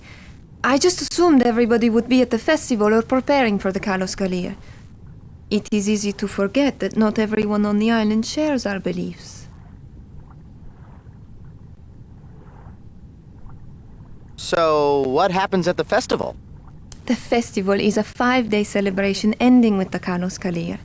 It only happens twice in a lifetime, so everybody participates. There is always much food and wine, beautiful music, dancing, and entertainment of all kinds. It's really quite a party. But still, the thought that we would be better served by a more reverent observance lingers in my mind. If you don't mind my asking, what is the Kalos Kalire? Well, I suppose I can tell you a little bit about the Great Battle. You see, it is our belief that the Earth Mother's children await to possess her healing powers as their birthright. Tomorrow, when she reveals the source of her powers, the Galeth, they will lock together in a battle of greed that could destroy themselves and their mother altogether. This battle is called the Kalos Kalir. Are they talking about the aliens? The Earth Mother's children? The sun and the moon. Each is so certain that the Galeth belongs to himself alone that they jealously chase each other through the sky day and night, but they only come together once in a great many years. Hold on a second, I need to fix something I noticed in OBS.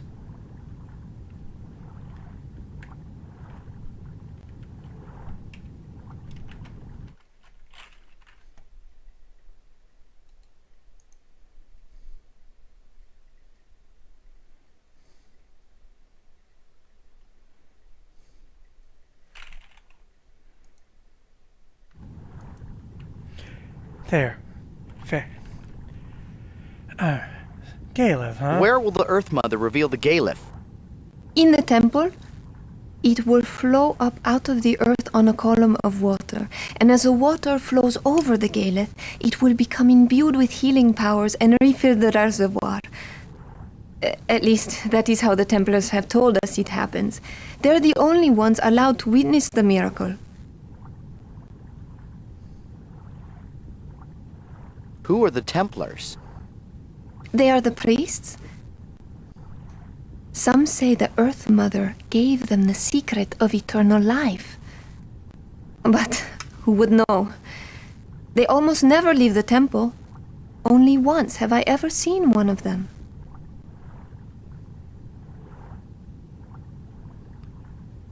How does the battle end? If the battle ends peacefully, the Earth Mother retains the Galeth, and the people of Atlantis enjoy many more years of life and good health. If not, the Earth Mother perishes, and Atlantis along with her. But we have been here longer than anyone can remember, and we have seen many Kalos Kalirs.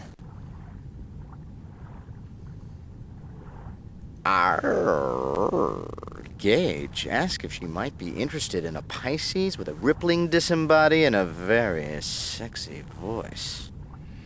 Oh, like you would have a chance, Gage. Yeah, I think that would cause a temporal wave. Nice try, Arthur. Does the healing water really work? Oh, yes. But non-natives are not allowed in the temple. So non-natives won't be healed then. Why do you celebrate the Kalos Kalire? Oh, there are many reasons, really. But most see the Kalos Kalir as an excuse to live life to its fullest before the end comes. Well, I should leave you to your work. Earth Mother's blessings.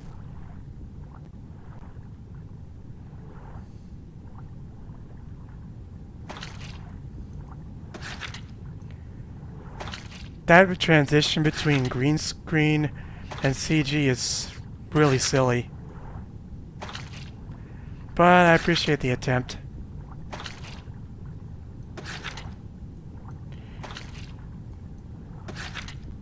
But this emblem here, I think I know how to make a medallion, and I don't need Arthur's help for that.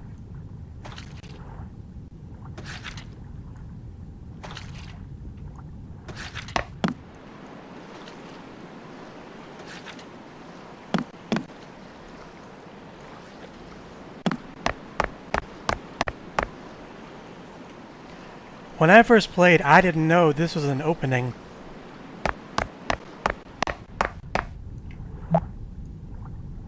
Whoa, check this out. Minoan artists were renowned in their day for their unique skill. They rejected the notion of rigid geometry in their work, creating beautiful art pieces that emphasized natural scenes. Minoan women enjoyed many privileges that were not extended in other civilizations of this time period. Adult women of Minoa were known to be endowed with wealth, title, and huge tracts of land. Interesting.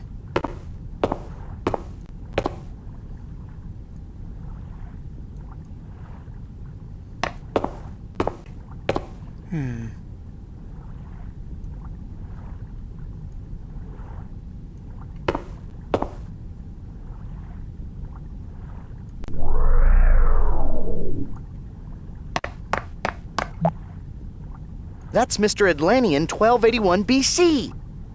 Still looking good, champ. My, he has a big pot. This must be the craftsman responsible for all those monstrous pithoi around the city. The shop is for paying customers only. Well, definitely not going to talk to the captain.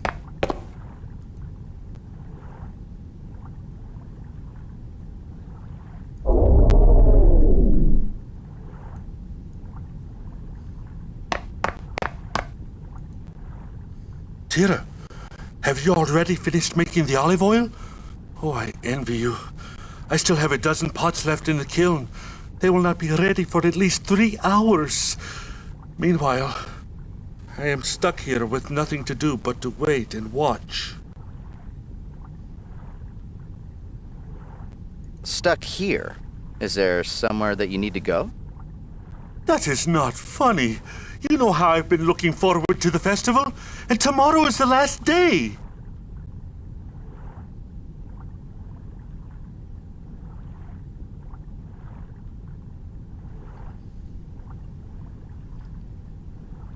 Okay, I can take a hint. Go ahead, I'll watch the M4A. Truly? Oh, thank you, Tira. Remember to turn them so that they do not crack.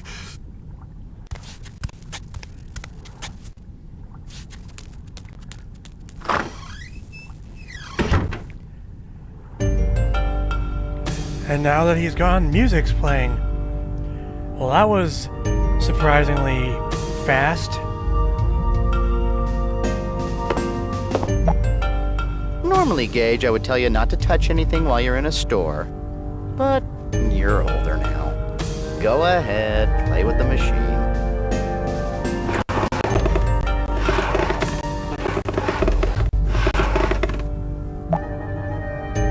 Yes, Mike, it's Amazing Discoveries, and this week we're showing you the amazing Play-Doh Pasta Press.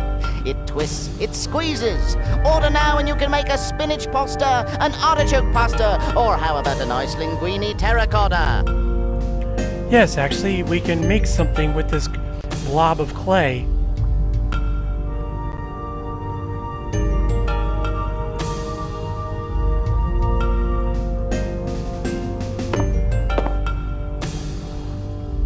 Well, there's the kiln. Sorry to say, but I don't think this guy is going to have pots intact for the festival.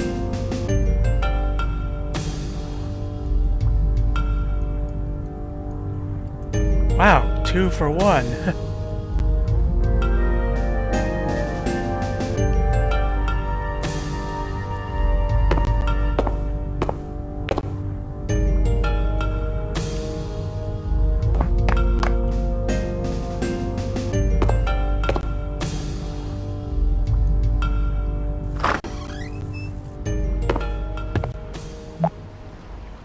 Looks like the potter already left with his own boat to the festival.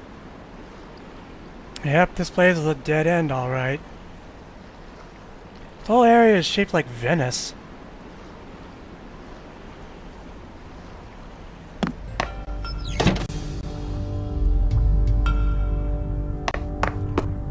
Anyway, I know what to do with that thing of clay.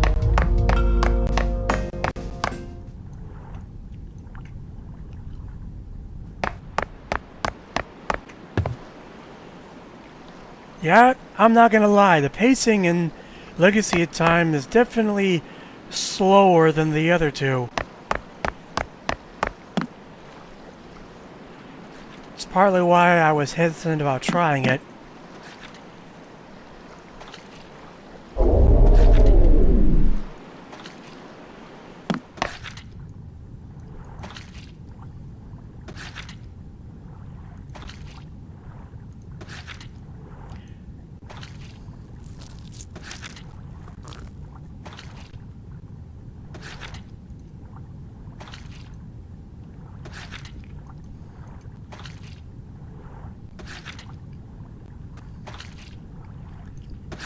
I wonder what she'll say as her brother. What are you doing here? I thought you wanted to go to the festival. How do you expect to find the time if you do not finish your work? Are you busy? Look around. All these amphorae must be filled before tomorrow. Okay, I'll just go back to my shop then. Maybe I can help you a little later, Teros.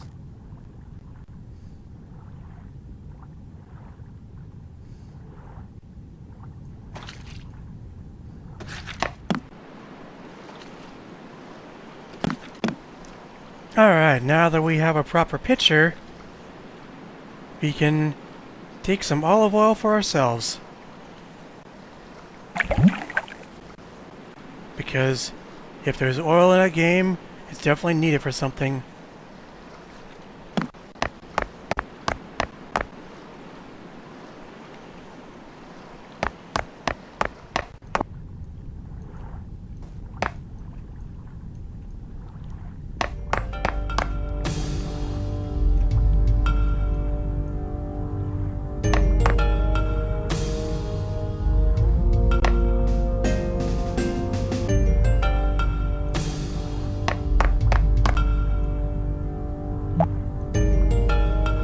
That oven looks interesting.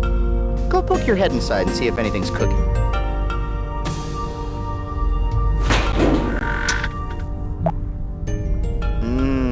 That smells like breakfast. I'm gonna leave off here because the guard said we need a gold medallion, and I haven't seen any gold, but I can guess where we can find some.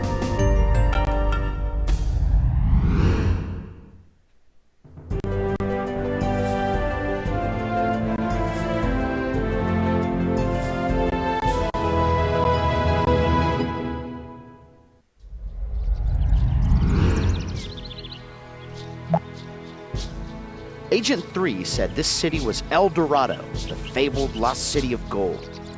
The legend of El Dorado grew after the conquistadors came to Peru in 1530 to plunder the Incan Empire.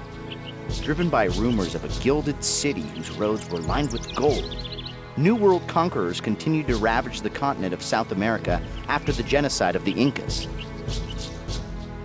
According to history, the name El Dorado was coined by Sebastian de Belalcazar in 1535, a veteran of the Inca conquest and founder of the capital of Ecuador. He met an Indian who spoke of a king that sprinkled his body with a fine gold dust before bathing in a sacred mountain lake. On hearing that, Belalcazar called the mysterious king El Dorado, the Golden Man. Today we know that man as George Hamilton. But we're not exactly blending in here, Gage. Sorry, but I don't think your gleaming smile is a sufficient disguise. Besides, a Spanish conquistador might come along and take your fillings. We need to find someone native and capture their image with the chameleon device.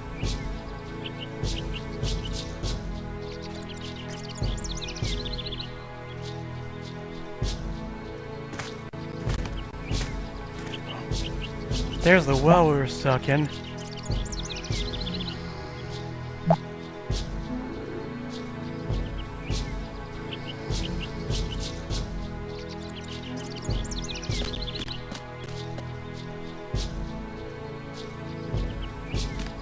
This is where that house was torched.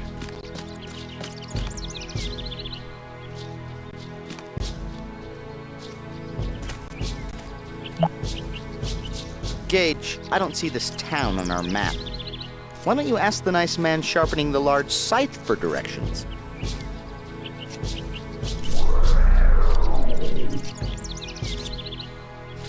Well, I'll be.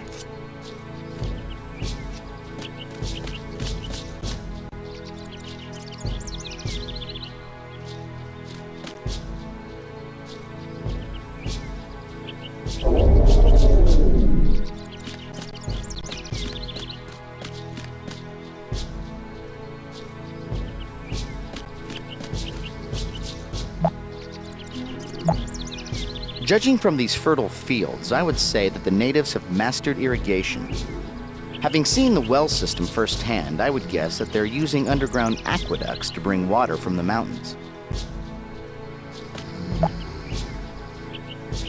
What's that near the well, Gage? Is that a South American mountain sloth? Be careful, they're rapid nappers.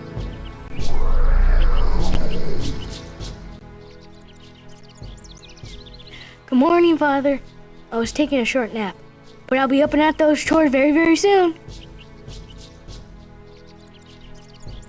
Why haven't you done your chores yet, young man? I couldn't sleep last night. I promise I'll do my chores, Father.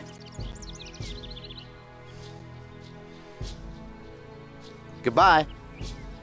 Bye, Father. I'll have those chores done before dinner.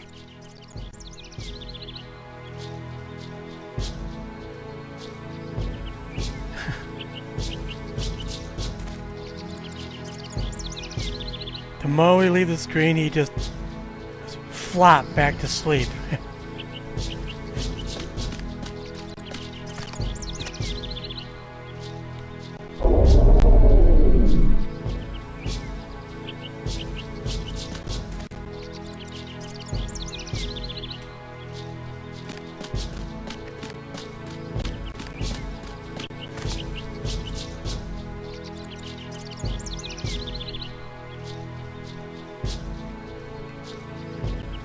With how tall the chameleon suit is, I wonder how it's possible for us to look like a child.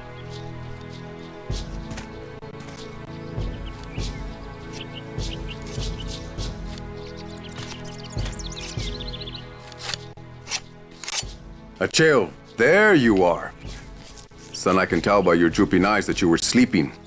Were you out late last night visiting the shaman again? Remember, you have many chores today.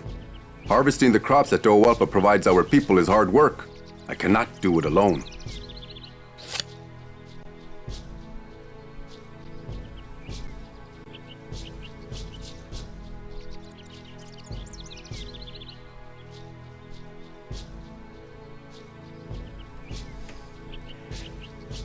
Father, what does the shaman do? Lately, I would imagine that you know him better than I. Anyhow, the shaman is the one who speaks to the spirits. Son, I know you have been going to see him. It is good that you are interested in the stories of our people. But I cannot reap Toawalpa's bounty alone. I need your help. Don't worry. I'm not forbidding you from seeing the shaman. Just tend to your chores. Funny thing is, this man and this boy are actually father and son in real life, too. I just don't know the actors' names. What is a Toawalpa? Toawalpa is the greatest of the four elemental spirits. She is the earth, the strength of stone, and the wealth of soil. It is she who causes the ground to be fertile and the crops to grow. Next time you see the shaman, ask him to teach you more of the spirits. Goodbye, Father. Acheo, I'll see you at dinner. And don't take any more naps. You've daydreamed enough for today. Well, the real Hitcheo is going to be in real trouble when this man finds out.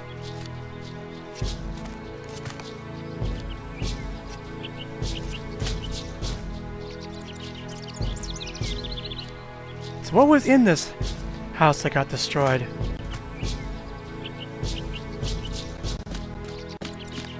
I think if I had a nose, I'd be holding it right now. We're in a stable of some sort. Some advice? Step gingerly while we're in here. This is the farm plateau we visited earlier. We know that most of the fighting occurred over the temple of the central plateau.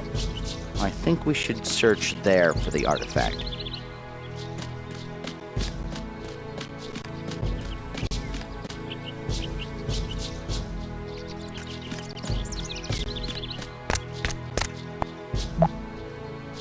See those markings that carve across the mountains in the distance? Those remind me of the lines left behind by the Nazca Indians of Peru. In the arid plains nestled between Peru's Pacific coast and the Andean foothills, the Nazca left behind hundreds of mysterious intersecting lines that sprawled for miles over the landscape. The mystery of the Nazca lines was never solved. From the ground, the markings were too vast to be recognizable, but when viewed from the air, the lines form a baffling web of animal forms. Spiders, birds, and dozens of seemingly random geometric patterns. Some extreme theories claim that the lines were runways for alien ships, while other authorities suggested that the Nazca had created a remarkable astronomical calendar. A group of 20th century scientists attempted to prove that the Nazca lines were too precise to have been created without aerial views.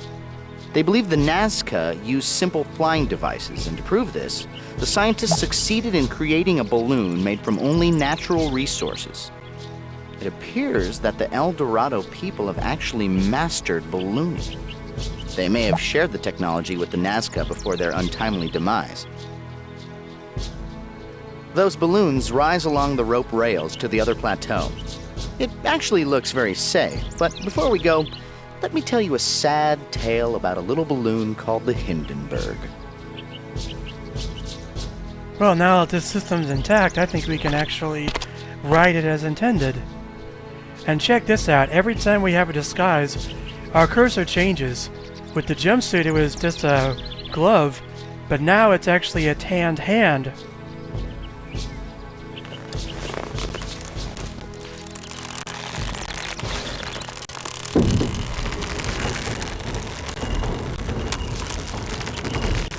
to maintain renders that other balloon goes back.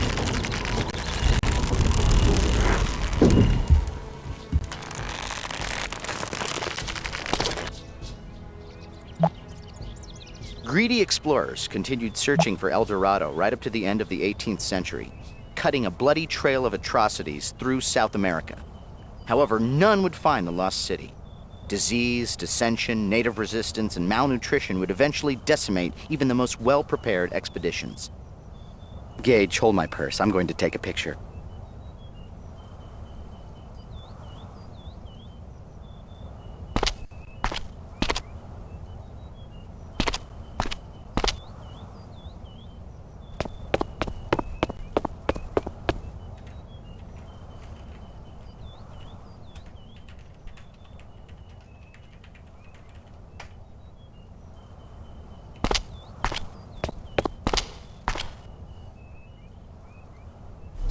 What in the world?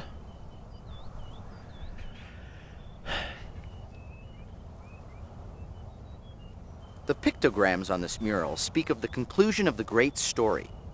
Many generations after the first shaman secured the totem in a secret place, the spirits of time and space would beseech a young warrior to save the totem from the brothers, return to claim the totem. However, the warrior would have to overcome the element guardians protecting the totem.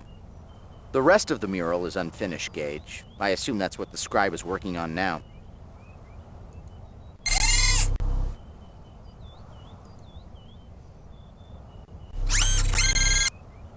The pictograms surrounding the mural speak of the great story and the first shaman. He was instructed by the spirits of time and space to hide one of the 3 totems of tremendous power from the fury of their powerful children, 2 winged brothers. To aid him with this task, he called upon the power of the element spirits. They showed him a secret place for the totem. Once the totem was hidden, the shaman bade the spirits to guard it, and they have ever since. Wait, this symbol looks like the eyes from the Shangri-La temple, and this looks like Atlantis.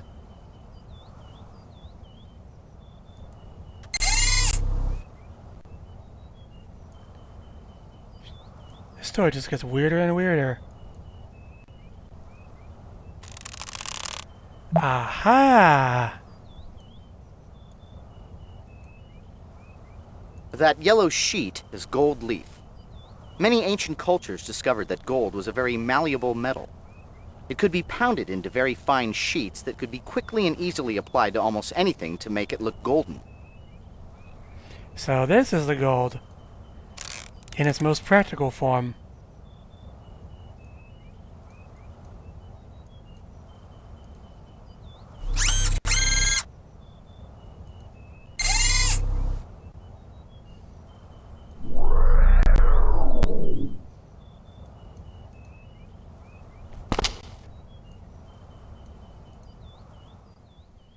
Who's there? Ah, a chail.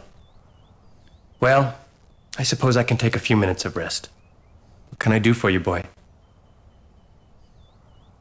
What are you working on? Normally, I would be working on my pampas on a beautiful day like this. But today, I have the honor of finishing a story that has not had an ending for many generations. Tell me the story. It is the oldest story known to us.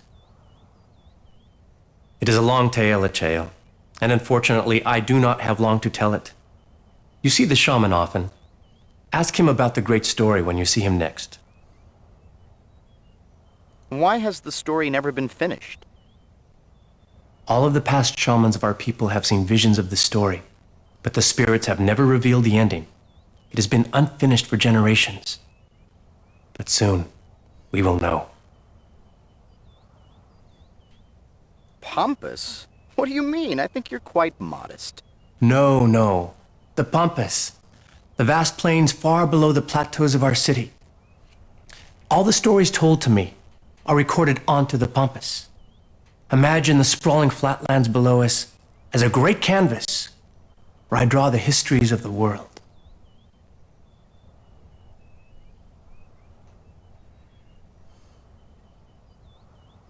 Who tells you the stories? The shaman. He dreams his visions in the ritual of seeing, and then he confides to me what he has seen, so it can be chronicled for all of our people. You know Walqua, our shaman. Ask him about such things when you see him again. How do you draw the histories? With the help of the aviators and their balloons, I trace symbols and shapes across the face of Tolhopa, the earth. Each form and pattern, every line, all have meaning, revealing the secrets of history for those that stop to listen. Goodbye. Thank you for the visit, Acheo.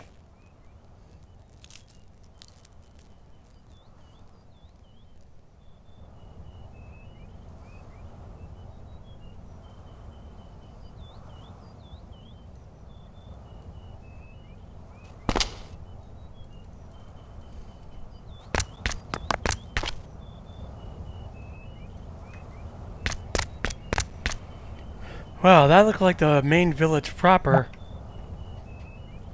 This wall reminds me of brilliant Incan stonework. Incan masons constructed their walls with irregularly shaped bricks that had no pattern, but managed to create incredibly stable structures, packed so tightly, in fact, that you couldn't insert a sharp knife between the stones. The Incans could have learned that technique from the masons of El Dorado.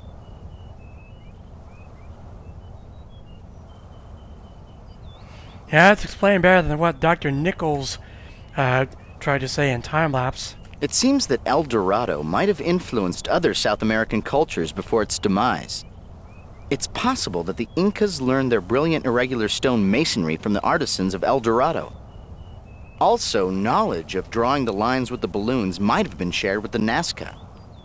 If so, it's fortunate that the elements of this incredible society were preserved.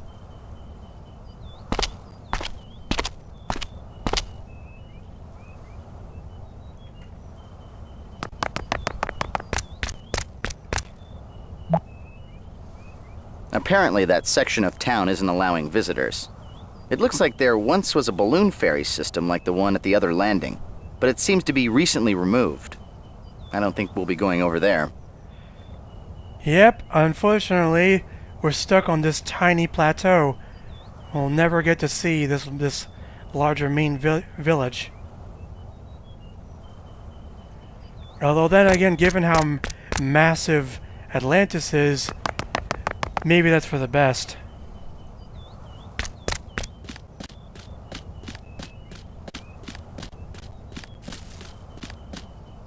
Stop where you are!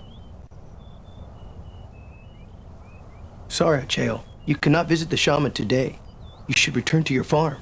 Soon it will be dangerous for you to be here on the Central Mesa. But sir, why can't I see the shaman? The shaman is inside the aviary, completing long rituals. He is not to be disturbed. Dangerous? How come? There's nothing to worry about, Acheo. As long as you go back home, you will be safe. Enemies are approaching that mean to hurt our people. But the warriors of the wind and flame are ready and will defend our city bravely.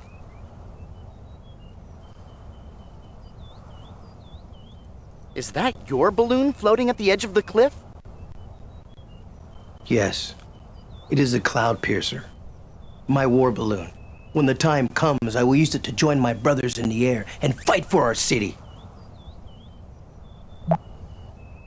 Cloud piercer? The name sounds ominous, but I have my own cloud piercer. It's called a smile. First, the clouds are getting pierced, then tattooed, then joining grunge bands, and in the end, it all leads to smoking. What is a warrior of wind and flame? A cloud walker, an aviator. Only the strongest of our people can join the warriors of the wind and flame. We call upon the fear of Kulakwa, the fire spirit, and the breath of the air spirit, Kohabota, for the burning air that lifts our balloons into the sky. Well, goodbye, sir. Farewell, Acheo. Remember what I told you.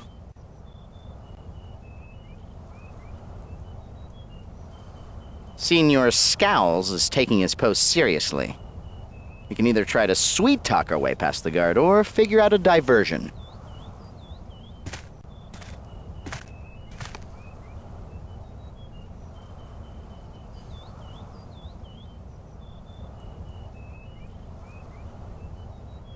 I was hoping to see the shaman, but I guess we'll have to leave off here.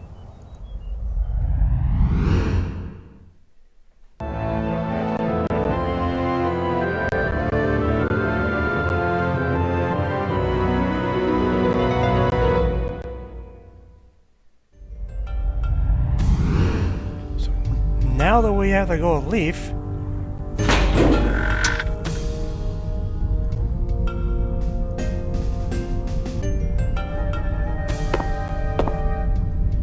let's make our own imitation medallion.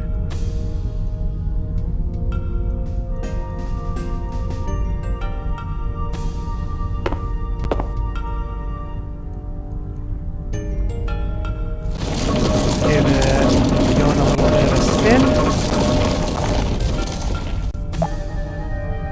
If I knew you were coming, I would bake a cake and learn to sing. Stop me, Gage.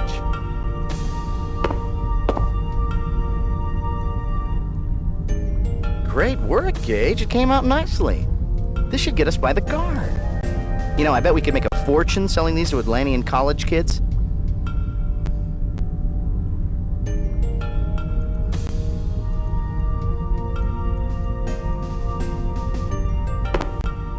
So now all we have to do is get to the temple and try to bluff our way in.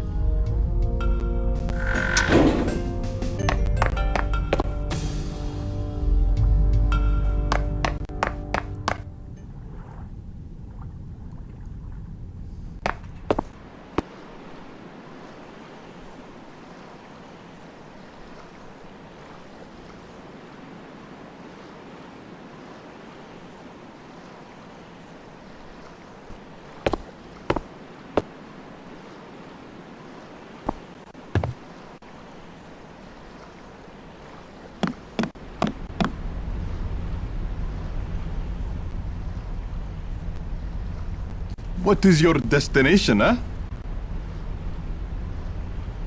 The temple. I can take you there for 10 dramoy.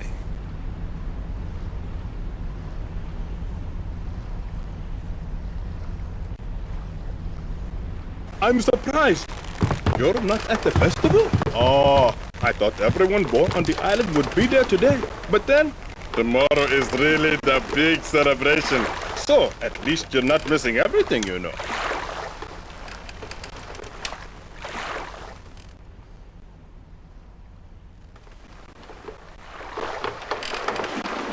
Here it is. Take care now.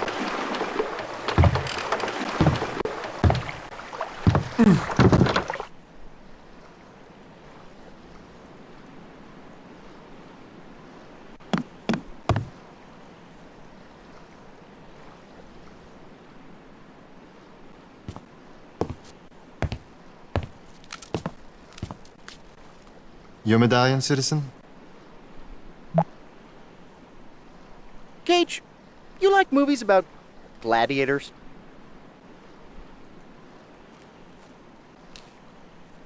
Thank you. Return to your ferry, I will let you through. What do you know? It worked.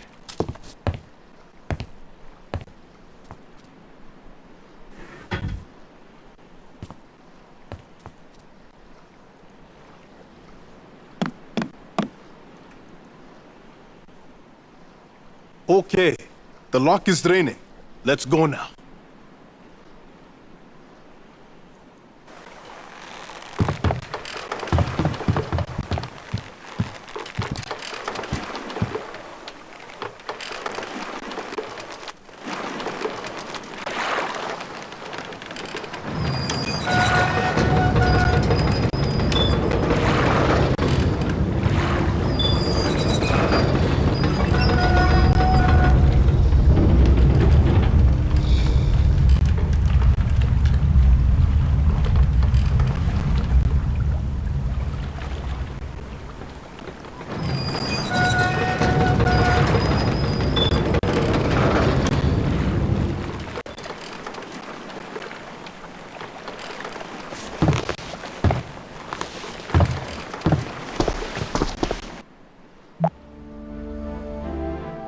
Atlantis has been history's greatest mystery. There have been hundreds of theories throughout time, placing the resting place of the lost continent at the Mediterranean, the Arctic, Central Asia, South America, San Leandro, Winnemucca, north of the Pecos, Lake Titicaca, Saga, Fire. I know exactly what you mean, Arthur. This whole city has been... Nobody can make up their mind as to where this city's supposed to be.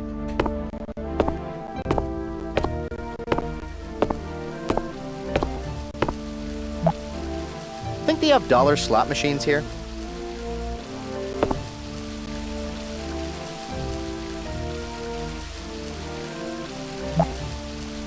Because the bull symbol holds a special religious significance, I would say that the people within this temple regard that donut-shaped copper receptacle with some reverence.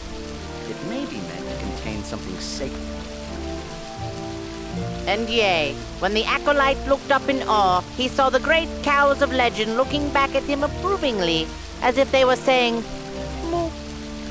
2 words, Gage. Spongiform encephalitis. I believe the artisans of this temple fell prey to mad cow disease.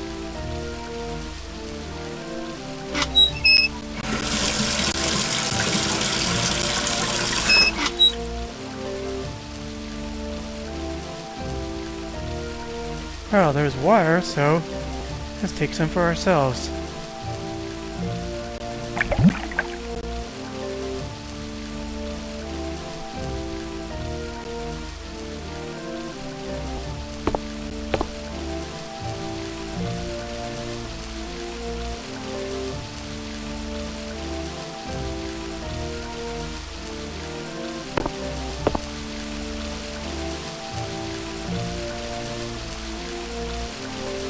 There's a hatch over there, and we have a staff with a hook.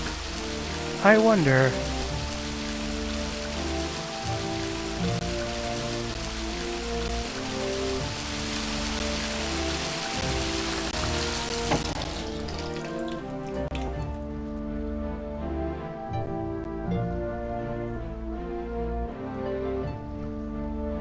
Well, something's down there, all right.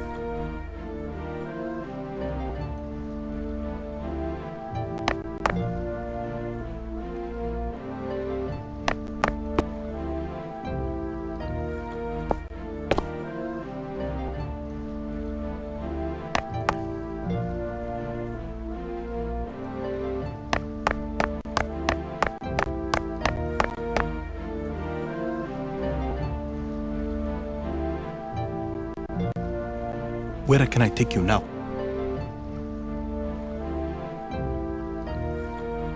The windmill. That'll be 10 dromoi.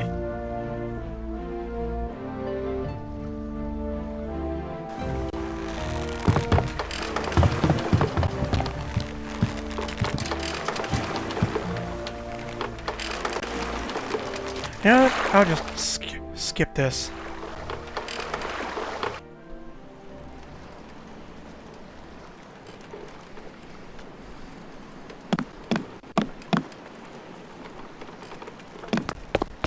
Oh, I can... Oh, I didn't know the windmill was a separate place.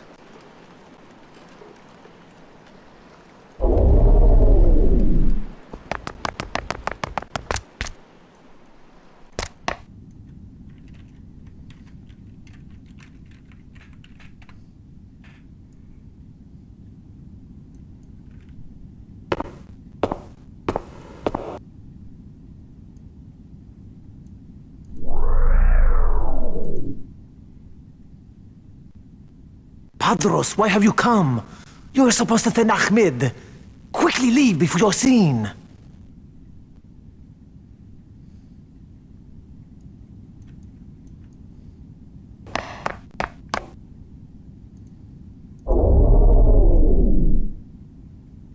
I think this guy might know something about the Resistance.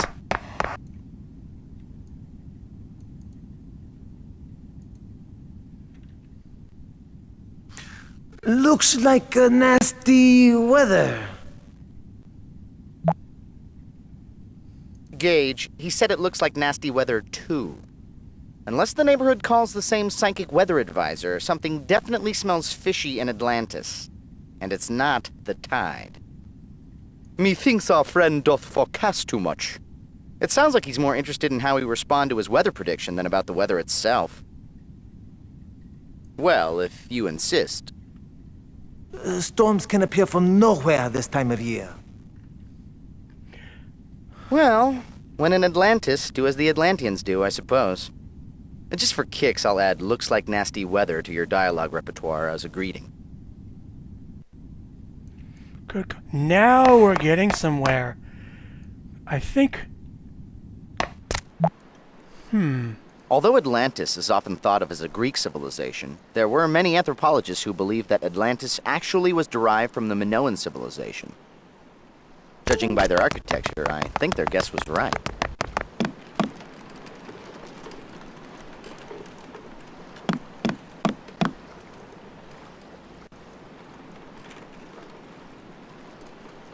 The dock. You know, in Nubia, we lived on the Great Nile, and we had a saying, the river floods so that life may begin anew. Because sometimes life has a plan all its own, and there's nothing you can do. So you might as well make the best of it. Besides, life is not so bad here. Most of the people are friendly. I have a roof over my head and food on the table. The resistance offered me a chance to leave, but I decided to stay. No. This is my home now. So he likes living here.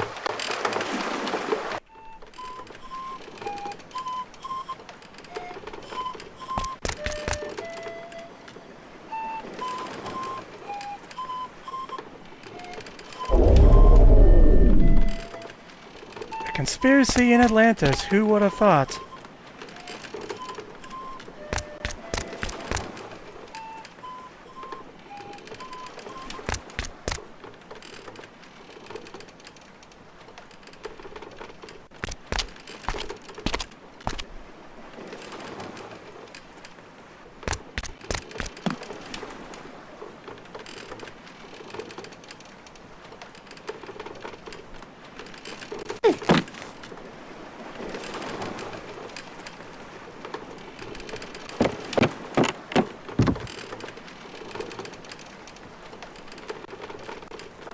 What now? I think the beggar is who he's expecting. We just haven't given him proof that we're the right beggar. It seemed like he was waiting for us to say something. Or maybe he was just expecting something in return for the coins. I've heard it gets pretty lonely out at sea. Looks like nasty weather. Yes. It may even rain. So you are my contact then? Were it not for these bonds, I would have been able to meet you as planned. But I have spoken to a member of my crew. He will be coming to free me later. Once I am released, I will seek you out. I think I'm starting to pierce through the dark storm clouds of deceit. It looks like we've stumbled upon an arranged meeting between the captain and the beggar. They're using code words to communicate.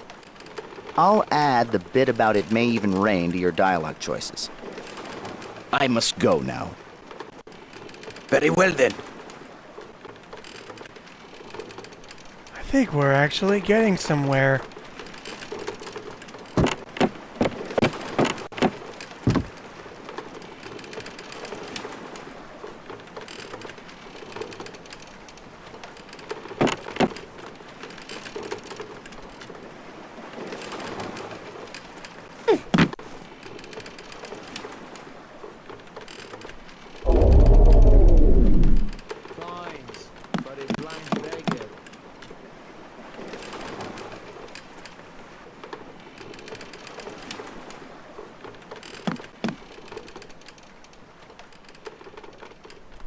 A few coins for a blind old beggar.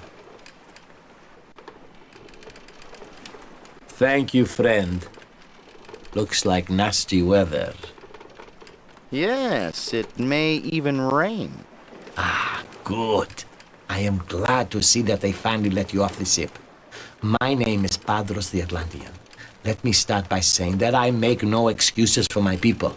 They have no right to treat you this way. I wanted to meet with you to give you a chance to escape this prison island. There is an underground network of captives who are willing to risk their lives for a chance to return to their homelands. I have been meeting with them to organize an escape. With my knowledge of the island's inner workings, we have come up with a solid plan. We leave tomorrow, and we would like you to join us. Why do you call this a prison island? Yours is not the first ship to be captured by the Atlantean fleet. The people of Atlantis go to such lengths to ensure that their private utopia remains unspoiled by invaders or trade. But what makes it a utopia for native Atlanteans makes it a prison for their second-class citizens. No one is allowed to leave. You will never see your homeland or your family again. Nor will you be granted temple rights. Yes, it's about as utopian as Rapture, it seems. So why should I trust you? It is true. You have no reason to trust me. All I can tell you is that this may be your one and only chance to escape. If you do not take advantage of it, you may very well regret that decision for the rest of your life.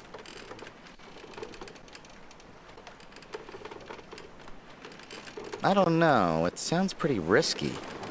What if we're caught? Death will most certainly be the punishment for this crime.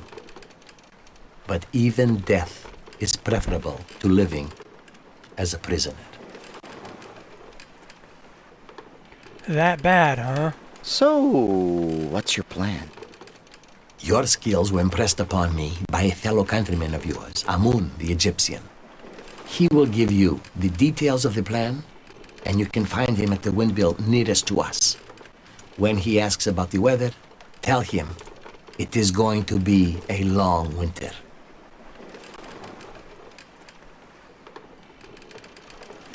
I'll go now.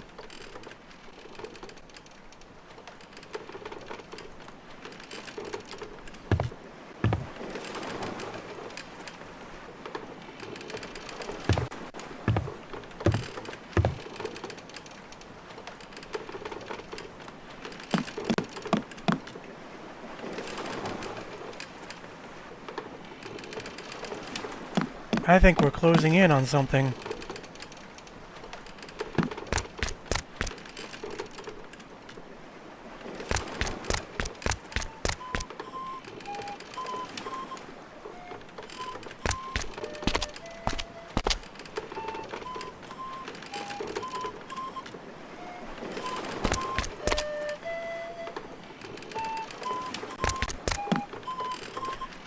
One thing I really don't like about this game is all the back and forthing. That was the same problem I had with Pegasus Prime. Ah, where to now, huh? The windmill. That will be 10 dromoi.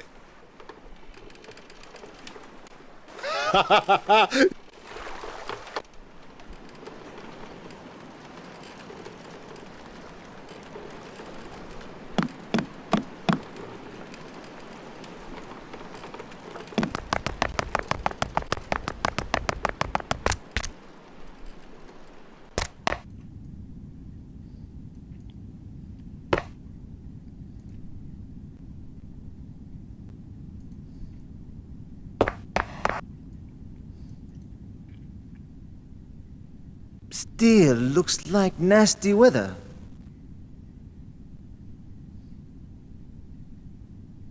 Yes, it looks like it's going to be a long winter. Ah, good. Then the beggar has convinced you to join us, Ahmed. How long has it been? 10 years? 12? It is good to see you again, old friend. Well, now you see that my ship was not lost at sea. Surely everyone must think that. But soon, I will be able to tell them the truth myself.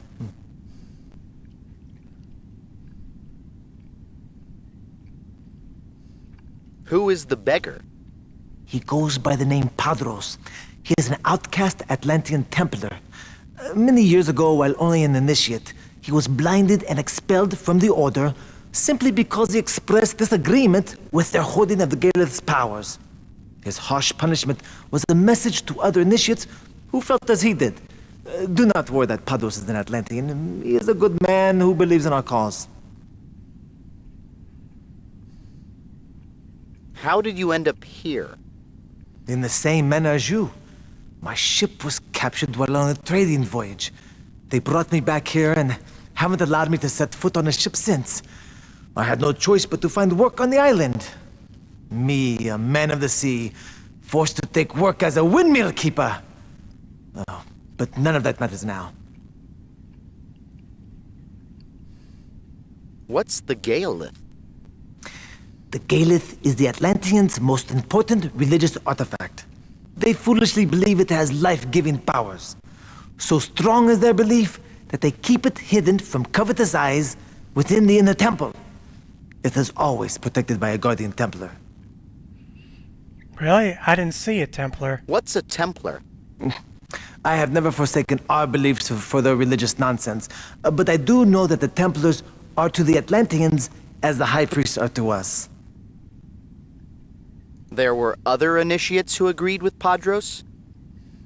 Yes, his best friend Saros finished Templar training and passed the rite of initiation, even though he secretly agreed with Padros. They have not spoken since. What is the final rite of initiation? More nonsense. They say the initiates must commune with the Galeth and ask its blessing to become a guardian Templar. Supposedly, if they are worthy, the Galeth grants them eternal life. Eternal life, huh? So, what's the escape plan? The plan is to escape the island while everyone is celebrating the Calas Calera. But what's more, Padros and I have uncovered a secret passage to the inner temple. Tomorrow, I will escort Padros through the passage to rescue his old friend Saros and escape with the Galeth. After, we will meet at the outer docks, board 3 ships, and sail away undetected. So maybe these people will survive when this place gets blown up. Oh, Jesus, this is a lot to talk about. There's an inner temple? Well, where is it, and what's your secret passage? The inner temple lies below the main temple at the bottom of the bay. Always seawater pours down into the inner temple, powering a clockwork device. That water drains out through a pipe that passes beneath this windmill. I have broken into the pipe, and it's large enough to crawl through.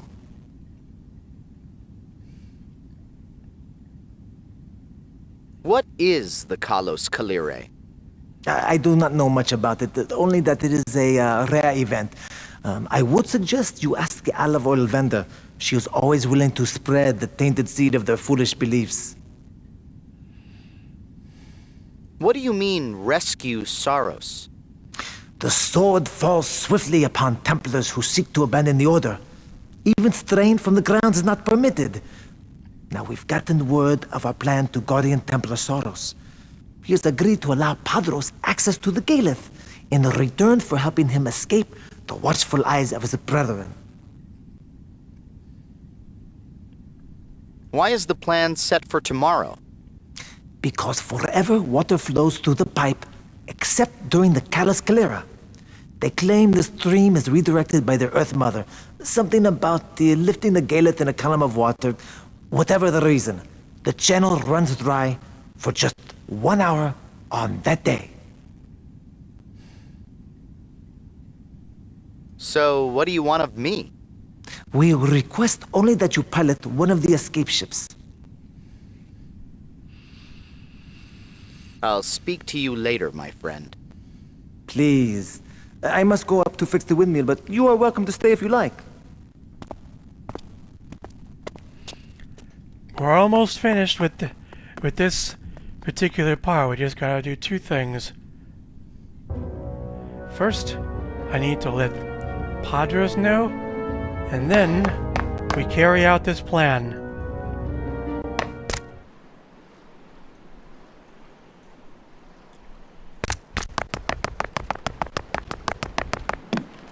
I actually missed this step when I first played.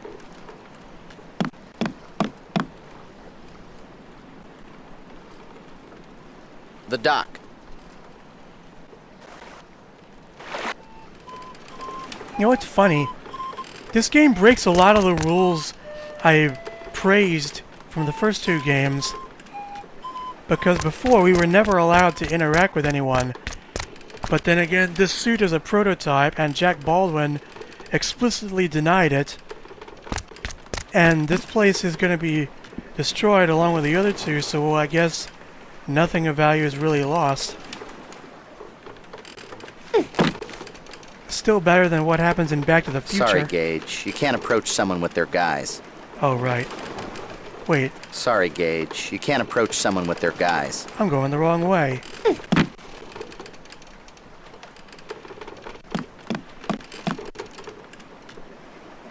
Oh, look at that. I guess I didn't need to tell Padros. He already left. Now we can take his bowl, because it comes in handy later.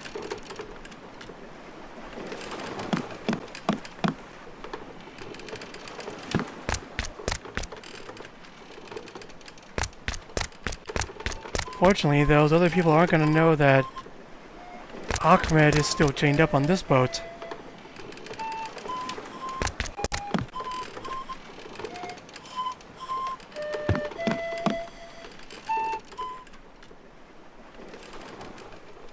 The wind.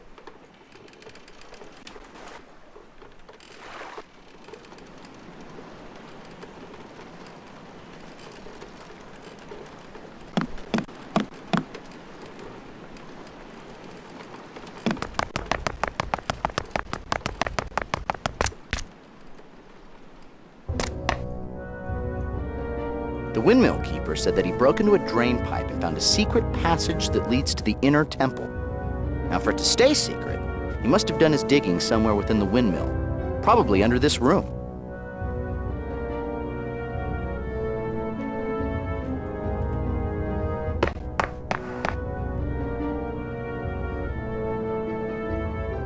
Ah, rope.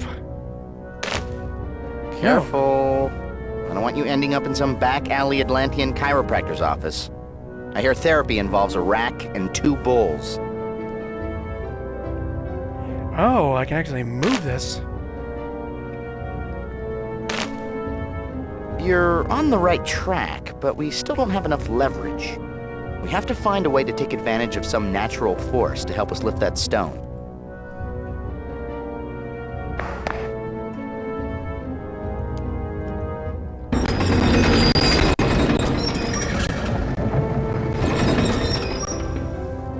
Ah, I see.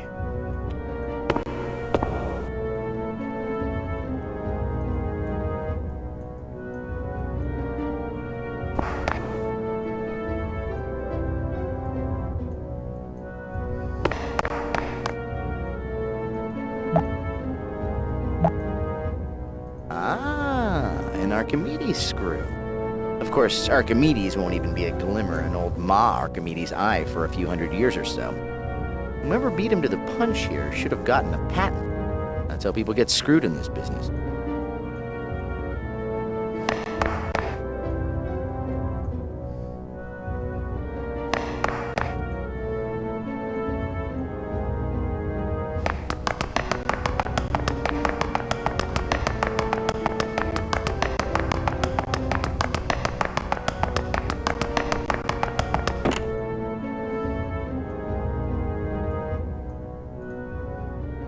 Is there something you need to know, Ahmed?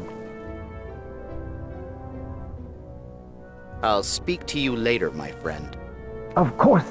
We will have many opportunities to talk about old times.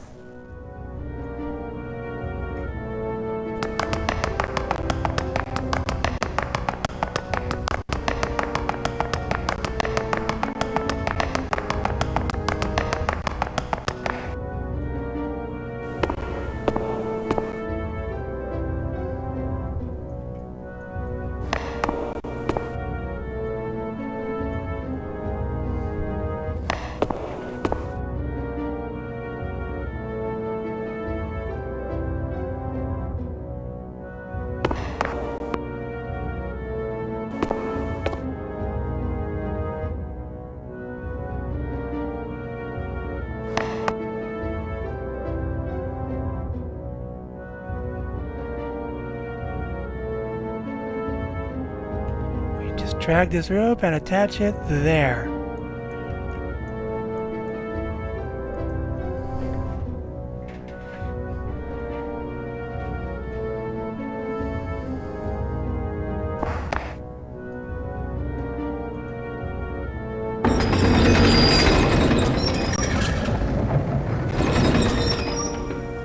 How about that?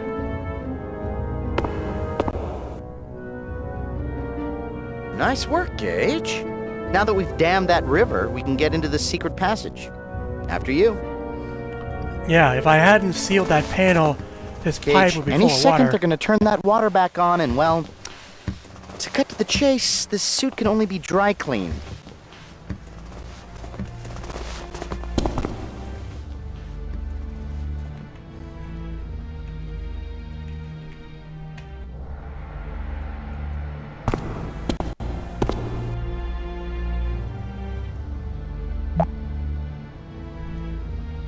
That dais structure in the room's center shows some stunning craftsmanship. This chamber must be sacred since the dais is covered with ornamental bullheads.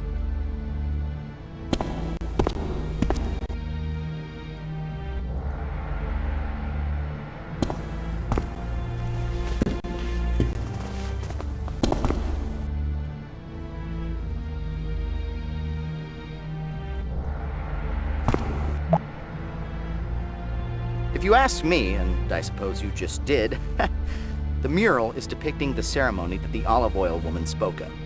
She told us that the Galeth floats up on a column of water and imbues the water with healing properties during the initiation rite for the Templars. The pyramid object in the mural might be the Galeth. So it just shoots up and fills this cylindrical reservoir. And this is probably the thing the aliens were fighting over.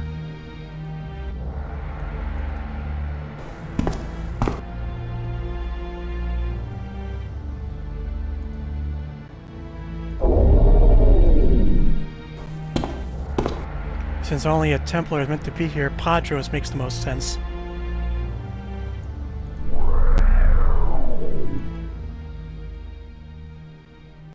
Padros! I'm glad to see they agreed to send you. You know, seeing you again brings back the good times we had during initiate training. That is until... Well, I wish I'd had the courage back then to stand with you, instead of biting my tongue and grudgingly accepting the Templars' insular views.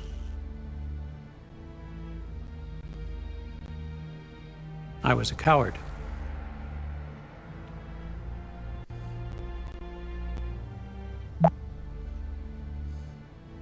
So this is meant to be Elliot Sinclair, thousands of years in the past? I find that hard to believe, but, well, healing water, I mean, what, did Atlanteans create a fountain of youth? Either he's one of those trendy young Elliot Sinclair impersonators, or Saros is Elliot Sinclair. Now, from the looks of his outfit, I'd say he's an important guy around here. Something about being a Templar allowed him to live until your time. Thousands of years later. Think it's something in the tap water? Yeah, maybe. Yes, their views were very, insular. Yes. And you were absolutely right.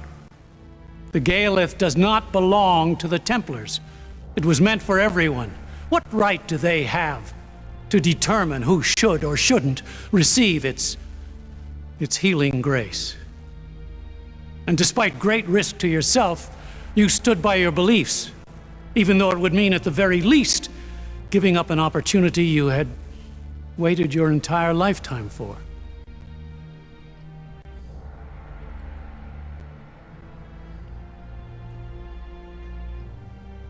Opportunity? The opportunity to commune with the Galeth, to find out if you were worthy of its most precious gift, eternal life. But now you shall have your chance. I will not stand in your way. I hereby renounce my title of Guardian Templar. I haven't the stomach for it. But before I go, you will need this. It will no longer serve me.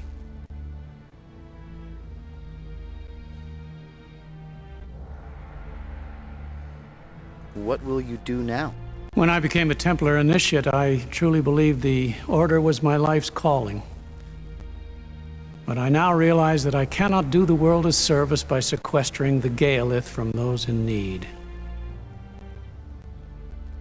I have been given a gift, and it's time I use it. I can help others, share with them the teachings of the Earth Mother. Her blessings were meant for all. Your courage has helped me to see this, and now I must call upon my own to find my way. Good luck, my friend. So maybe Sinclair wasn't so evil. Just misunderstood.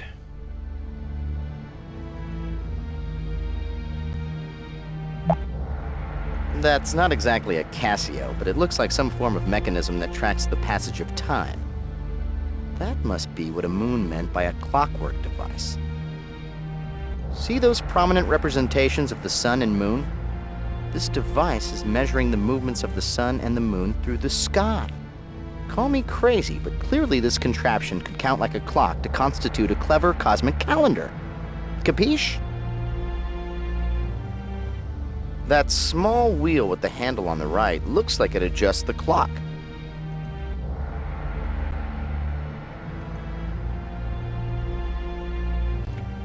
Well, this looks familiar.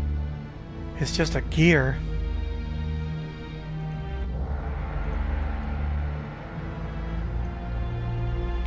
So we saw there was an eclipse when the event happened, so...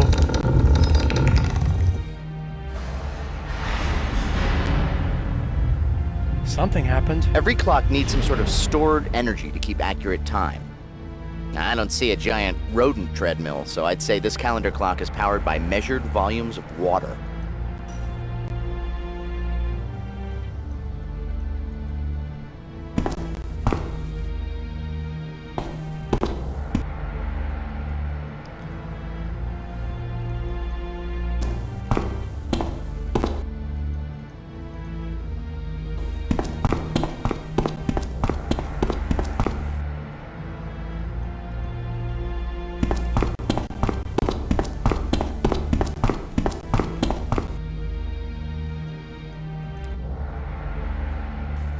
Funny, why didn't I find this staircase before?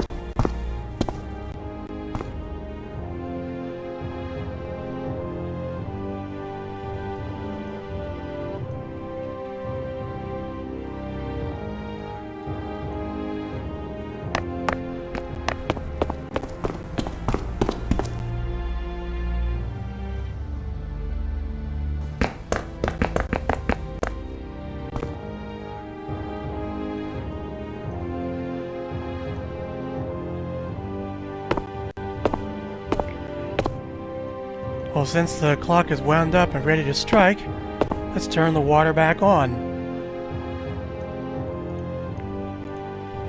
I mean, there won't really be any time for anyone to celebrate before they all die.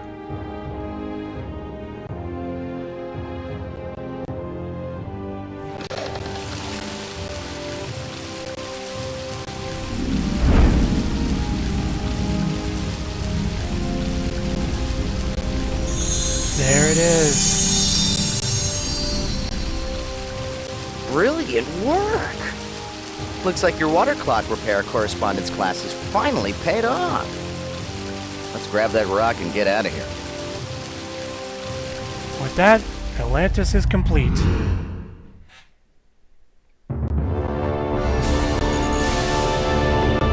I can feel Sosikwi energy flowing from you.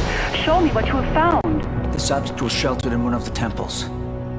Could it be the legacy? Yes, this is a relic of the Elders. It bears the mark. The other inscriptions are very complex. I will attempt to translate, but my knowledge of Sosikwi is limited.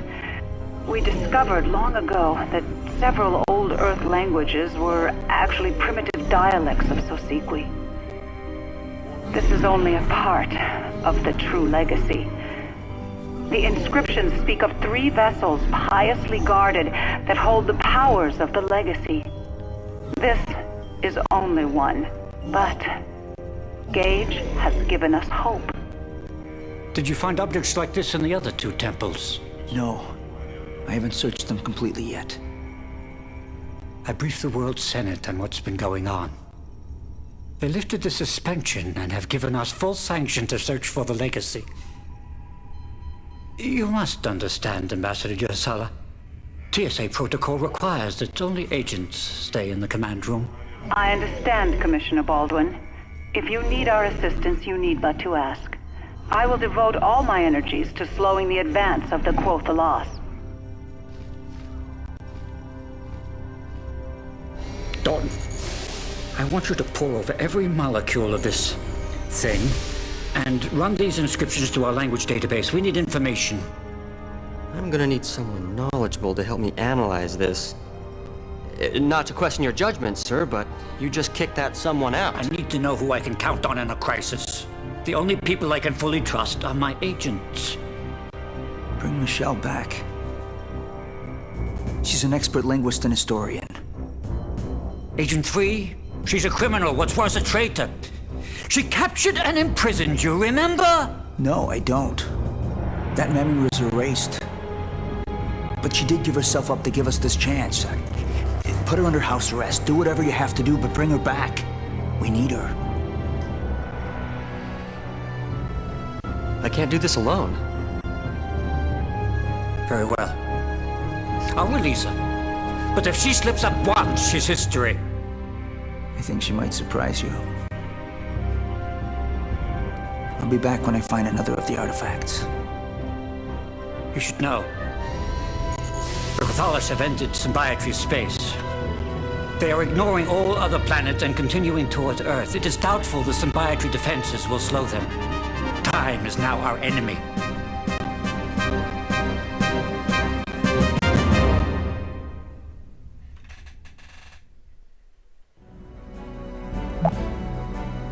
Alright, well, with 1 time zone down and 2 to go, I think I'll end it here.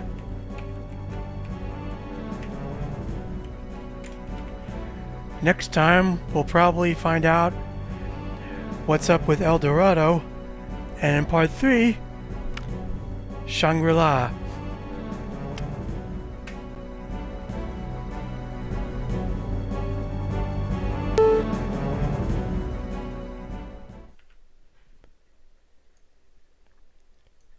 Until the great reunion.